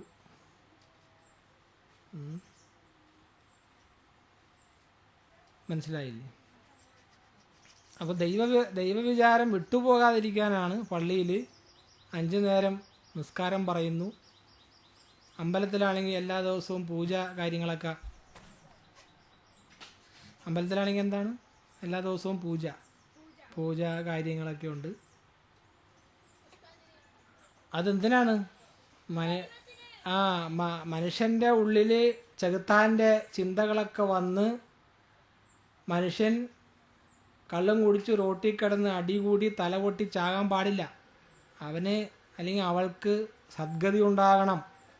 അതിനെ ദൈവവിചാരം ചെയ്തുകൊണ്ടിരിക്കണം. അതുകൊണ്ടാണ് അനുസ്മരേത് എന്ന് പറയുന്നത്. ശ്ലോകം മനസ്സിലായില്ലേ? കവിം പുരാണം അനുശാസിതാരം മനോരണീയാം സമനുസ്മരേദ്യഃ സർവസ്യ ദാധാരമചിന്യരൂപം ആദിത്യവർണം തമസ പരസ്താത് പ്രയാണകാലേ മനസ അചലേന ഭക്ത്യാ യുക്തോ യോഗബലേന ചൈവ ഭ്രൂർമധ്യേ പ്രാണമാവേശ്യ സമ്യക് സതം പരം പുരുഷമുപൈതി ദിവ്യം. ഇന്നലെ പള്ളിയിൽ നബിദിനം, ഇന്നലെ പള്ളിയിൽ വെളുപ്പിന് 5 മണിക്ക് ഉസ്താദ് പറയുണ്ടായി, ഞാൻ കേട്ടു. പ്രാർത്ഥനയിൽ പറയുണ്ടായി, മരിക്കുന്ന സമയത്ത് ലാ ഇലാഹ ഇല്ലല്ലാ എന്ന് ഉള്ള മന്ത്രം ചൊല്ലാൻ ഇടവരട്ടെ. സുരാഗേ, നീ മരിക്കുന്ന സമയത്ത് ലാ ഇലാഹ ഇല്ലല്ലാഹ് എന്ന മന്ത്രം ചൊല്ലണം. മനസ്സിലായ സുരാഗ? മനസ്സിലായ? നിന്നെ ഹിന്ദു മതത്തിൽ നിന്ന് മാറ്റി ഇസ്ലാം മതത്തിൽ ചേർക്കാൻ പോയാണ്. ഇസ്ലാം മതം. അങ്ങനെ ഇസ്ലാം മതത്തിൽ ചേർന്നാൽ മരിക്കുന്ന സമയത്ത് സുരാഗ, എടാ ഇത് കേട്ടോളി, നിന്റെ കാര്യമാണ് പറയുന്നത്. ലാ ഇലാഹ് ഇല്ലല്ലാഹ് എന്നുള്ള മന്ത്രം ചൊല്ലി മരിക്കണമെന്നാണ് ഇന്നലെ നബിദിനത്തിന് ഉസ്താദ് പള്ളിയിൽ പറഞ്ഞത്. അപ്പോൾ അത് മുസ്ലിങ്ങൾക്ക് മാത്രം ബാധകമല്ല, ഈ പ്രദേശത്തുള്ള എല്ലാവർക്കും അത് ബാധകമാണ്. അത് ദൈവവിചാരത്തോടുകൂടി ജീവിക്കുക, ജൈവ വിചാരത്തോടുകൂടി ഈ ഈ ശരീരത്തെ ഉപേക്ഷിക്കുക. അതാണ് ഇവിടെ പറയുന്നത്. ഭ്രുവോർ മധ്യേ പ്രാണമാവേശ സമ്യക്ക് സദം പരം പുരുഷം ഉപൈതി ദിവ്യം. അപ്പം അള്ളാഹുവിനെ വിചാരിച്ചുകൊണ്ടിരിക്കുന്നവർ അള്ളാഹുവിൻ്റെ അടുത്തെത്തും, ഇല്ലേ? ഇപ്പം അവസാന കാലത്ത് ഒരാൾ കഴുതയെ തന്നെ വിചാരിച്ചുകൊണ്ടിരുന്നു വിചാരിക്കുക, അവന് കഴുതയുടെ അടുത്തെത്തും. അങ്ങനെയാണ് അതിൻ്റെ ഇത് ശാസ്ത്രമാണ്, ഗൂഢതത്വശാസ്ത്രമാണ്. ഇതൊക്കെ വിസ്തരിച്ച് പറയണമെങ്കിൽ അത് കേട്ടിരിക്കാനുള്ളൊരു പഠന അന്തരീക്ഷം നിങ്ങൾ സൃഷ്ടിക്കണം. ആ പഠന അന്തരീക്ഷം സൃഷ്ടിക്കാനുള്ള ആന്തരികമായ ഘടന പലർക്കും ഇല്ല, അതെല്ലാം തകർന്നുപോയി. അത് അങ്ങനെ ഒരു സാമൂഹ്യ അന്തരീക്ഷത്തിലാണ് നിങ്ങൾ ജീവിക്കുന്നത്. യുദ്ധങ്ങളും കലാപങ്ങളും വർഗ സമരങ്ങളും വർഗ സംഘടനകളും ഒക്കെ നിലനിൽക്കുന്ന ഒരു സാമൂഹ്യ അന്തരീക്ഷത്തിലാണ് ജീവിക്കുന്നത്. എന്നോടിപ്പോൾ പലരൊക്കെ രഹസ്യമായിട്ടൊക്കെ വന്ന് പറഞ്ഞു, മറ്റേ ഒളിവിൽ പോയ UDF വരുമ്പോൾ LDF വെട്ടാനായിട്ട് വടിവാളും പാകത്തിയൊക്കെ ആയിട്ട് ഇരിക്കുകയാണ്, വെട്ടാൻ സാധ്യതയുണ്ട്. അപ്പോൾ അങ്ങോട്ടും ഇങ്ങോട്ടും വടിവാളും പാകത്തിയൊക്കെ ആയിട്ട് ഇരിക്കുന്ന ഒരു സാമൂഹ്യ രാഷ്ട്രീയ അന്തരീക്ഷത്തിൽ നിങ്ങളുടെയും മനസ്സിങ്ങനെ കലങ്ങിയിരിക്കും, സ്വസ്ഥത കിട്ടത്തില്ല. അതാ ഇപ്പം ഒളിവിൽ പോയ ആൾക്കാർ ഇപ്പോഴും വന്നിട്ടില്ല. അപ്പോൾ ഇതിനെന്താണ് വഴിയെന്ന് ചോദിച്ചു കഴിഞ്ഞാൽ ഇതിന് ഒരേ ഒരു പരിഹാരമേ ഉള്ളൂ. LDF ആയാലും ശരി, UDF ആയാലും ശരി, BJP ആയാലും ശരി, ഈ അനുചിന്തയൻ എന്തിനനുചിന്തയൻ? ദൈവത്തെ അനുചിന്തനം ചെയ്യുക, ദൈവികമായ വിചാരത്തോടുകൂടി ജീവിക്കുകയും സമാധാനത്തോടുകൂടി ശാന്തിയോടുകൂടി ഈ ശരീരത്തെ ഉപേക്ഷിക്കണം എന്നാണ് പറയുന്നത്. അതാണ് ഇതിനകത്ത് പറയുന്നത്. പ്രയാണകാലേ മനസ്സ അചലേന, അവസാന കാലമാകുമ്പോൾ മനസ്സൊക്കെ തണുത്ത് നല്ല ശാന്തമാകണം. അചലേന മനസ്സ അചലേന, മനസ്സിങ്ങനെ ഇളകാൻ പാടില്ല. മനസ്സൊക്കെ ഇളകാതിരിക്കണമെങ്കിൽ ഇപ്പോഴേ അതിന് ട്രെയിനിങ് കൊടുക്കണം. ഇപ്പോഴേ ട്രെയിനിങ് കൊടുത്താലേ മനസ്സൊക്കെ ഇളകാതിരിക്കും. അല്ലെങ്കിൽ മനസ്സൊക്കെ ഇളകി അവസാന കാലമാകുമ്പോൾ ഭ്രാന്തൊക്കെ ആയി പിന്നെ ഇഞ്ചക്ഷനൊക്കെ എടുക്കേണ്ടി വരും ആളെ ഒതുങ്ങാനായിട്ട്. സൈക്കാട്രിക് ട്രീറ്റ്മെൻറ്റൊക്കെ വേണ്ടി വരും. ഇവിടെ കുറച്ച് ദിവസം മുമ്പ് ഒരാൾ വന്നു. ആ ആൾ നല്ല ജോലി ഉണ്ടായിരുന്ന ആളാണ്. ഒരു 50,000 രൂപ ശമ്പളം ജോലി ചെയ്ത് പൈസയൊക്കെ വാങ്ങിക്കൊണ്ടിരുന്ന ആളാണ്. വിവാഹം കഴിച്ചു, നല്ല പഠിപ്പുള്ള ഒരു പെൺകുട്ടി വിവാഹം കഴിച്ചു. പക്ഷേ വലിയൊരു ഗുരുതരമായൊരു പ്രശ്നം സംഭവിച്ചു. ഈ ആൾക്ക് ജോലി രാത്രിയാണ്, രാത്രി ജോലിയും പകൽ ഉറക്കവും. അങ്ങനെ കുറേ കാലം ജോലി ചെയ്തപ്പോൾ നട്ടും ബോൾട്ടൊക്കെ ഇളകി, ആകെ കുഴപ്പമായി. കറങ്ങി ഇവിടെ എത്തി. അപ്പോൾ അദ്വൈതാനന്ദ സ്വാമിയെ കണ്ടാൽ കാര്യം ശരിയാകും എന്നൊക്കെ പറഞ്ഞുകൊണ്ട് ഇവിടെ വന്നു. നടന്ന സംഭവമാണ്. അങ്ങനെ ഇവിടെ വന്നു. ഞാൻ നോക്കിയപ്പോൾ ഇത് നമ്മൾ ഈ വേദാന്ത ഉപദേശങ്ങളൊന്നും കൊടുത്താൽ ശരിയാവില്ല. ഇത് മെൻ്റൽ ഹോസ്പിറ്റലിൽ അഡ്മിറ്റ് ആക്കേണ്ട കേസാണ് എന്ന് ഞാൻ തീരുമാനമെടുത്തു. അവൻ്റെ അമ്മയെ അറിയിച്ചു. അവൻ്റെ അമ്മ ഇവിടെ ഇല്ല, ബാംഗ്ലൂരാണ്. ഞാൻ വിളിച്ചു പറഞ്ഞു, നിങ്ങളുടെ മകൻ ഇവിടെ കറങ്ങി ഇവിടെ എത്തിയിരിക്കുകയാണ്, ആൾ നട്ടും ബോൾട്ടൊക്കെ ഇളകിയിരിക്കുകയാണ്. ഇത് ഈ വേദാന്ത ഉപദേശം കൊണ്ടൊന്നും ശരിയാകുന്ന കേസല്ല. അങ്ങനെ ആളെ അഡ്മിറ്റാക്കി, മെൻ്റൽ ഹോസ്പിറ്റലിൽ അഡ്മിറ്റാക്കി. അപ്പോൾ ഡോക്ടറെയൊക്കെ ചെന്ന് കണ്ട് സംസാരിച്ചു.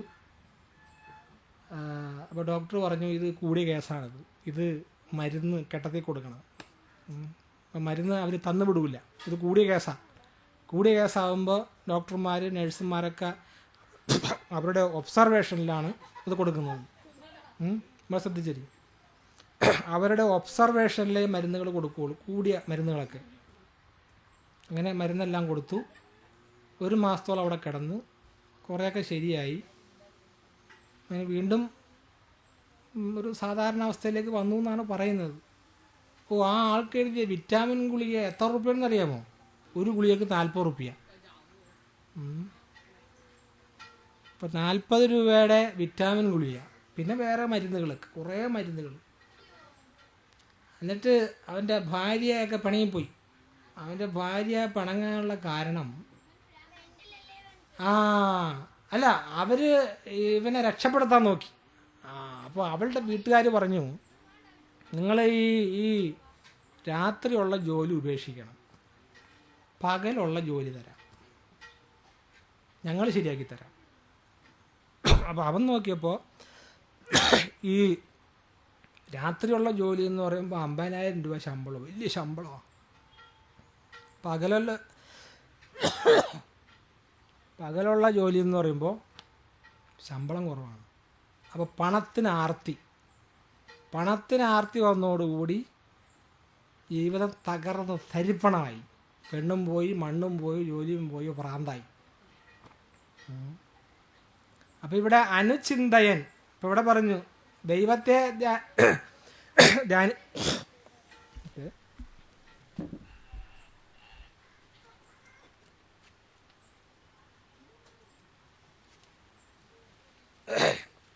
ദൈവത്തെ ധ്യാനിക്കേണ്ടതിന് പകരം മൂപ്പര് പണത്തെ ധ്യാനിച്ചുകൊണ്ടിരുന്നു. പണം പണം പണം പണം, സാലറി ഇങ്ങ് പോരട്ടെ 50,000. ആള് പ്രാന്തളയ്ക്ക് ചത്തുപോലും കുഴപ്പമില്ല, സാലറി ഇങ്ങനെ അക്കൗണ്ടിൽ വന്നുകൊണ്ടിരിക്കണം. 50,000, 1 ലക്ഷം, 10 ലക്ഷം, 20 ലക്ഷം, ഇങ്ങനെ ബാങ്ക് ബാലൻസ് കൂടിക്കൊണ്ടിരിക്കണം. അപ്പോൾ അയാൾ അനുചിന്തനം നടത്തിയത് സാലറിയിലാണ്. നമുക്ക് നേരിട്ടറിയാവുന്ന കേസാണ്. അപ്പം ഇവിടെ പറയുന്നത് പരമം, പുരുഷം, ദിവ്യമായിട്ടുള്ള പരമമായിട്ടുള്ള ദൈവവിചാരം മുൻനിർത്തിക്കൊണ്ട് വേണം ജീവിക്കാൻ. അല്ലെങ്കിൽ ഭ്രാന്ത് പിടിപെടും, ചിലപ്പോൾ പെണ്ണും മണ്ണും ഒക്കെ പോയിന്ന് വരും, ആയ കുഴപ്പമാവും. അപ്പോൾ ഭഗവത്ഗീത 10 വരെയുള്ള ശ്ലോകങ്ങൾ വിസ്തരിച്ചതായി സന്തോഷപൂർവ്വം പറയുന്നു. പഠന അന്തരീക്ഷം നിങ്ങൾ വളരെ വഷളാക്കുകയാണ്. അതൊക്കെ ഇനിയും ശരിയാക്കി എടുക്കണം.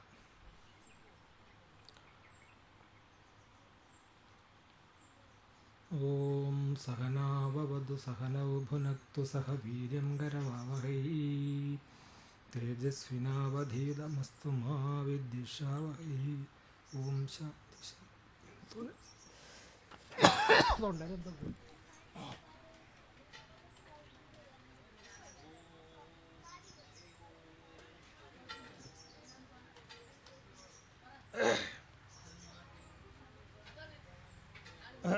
തൊണ്ടയിലെന്തോ ഒരു പ്രാണി.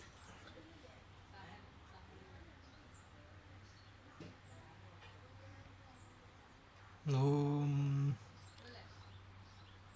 പൂർണ്ണമദഃ പൂർണ്ണമിദം പൂർണ്ണമുദച്യതേ പൂർണ്ണസ്യ പൂർണ്ണമാദായ പൂർണ്ണമേവാവശിഷ്യതേ.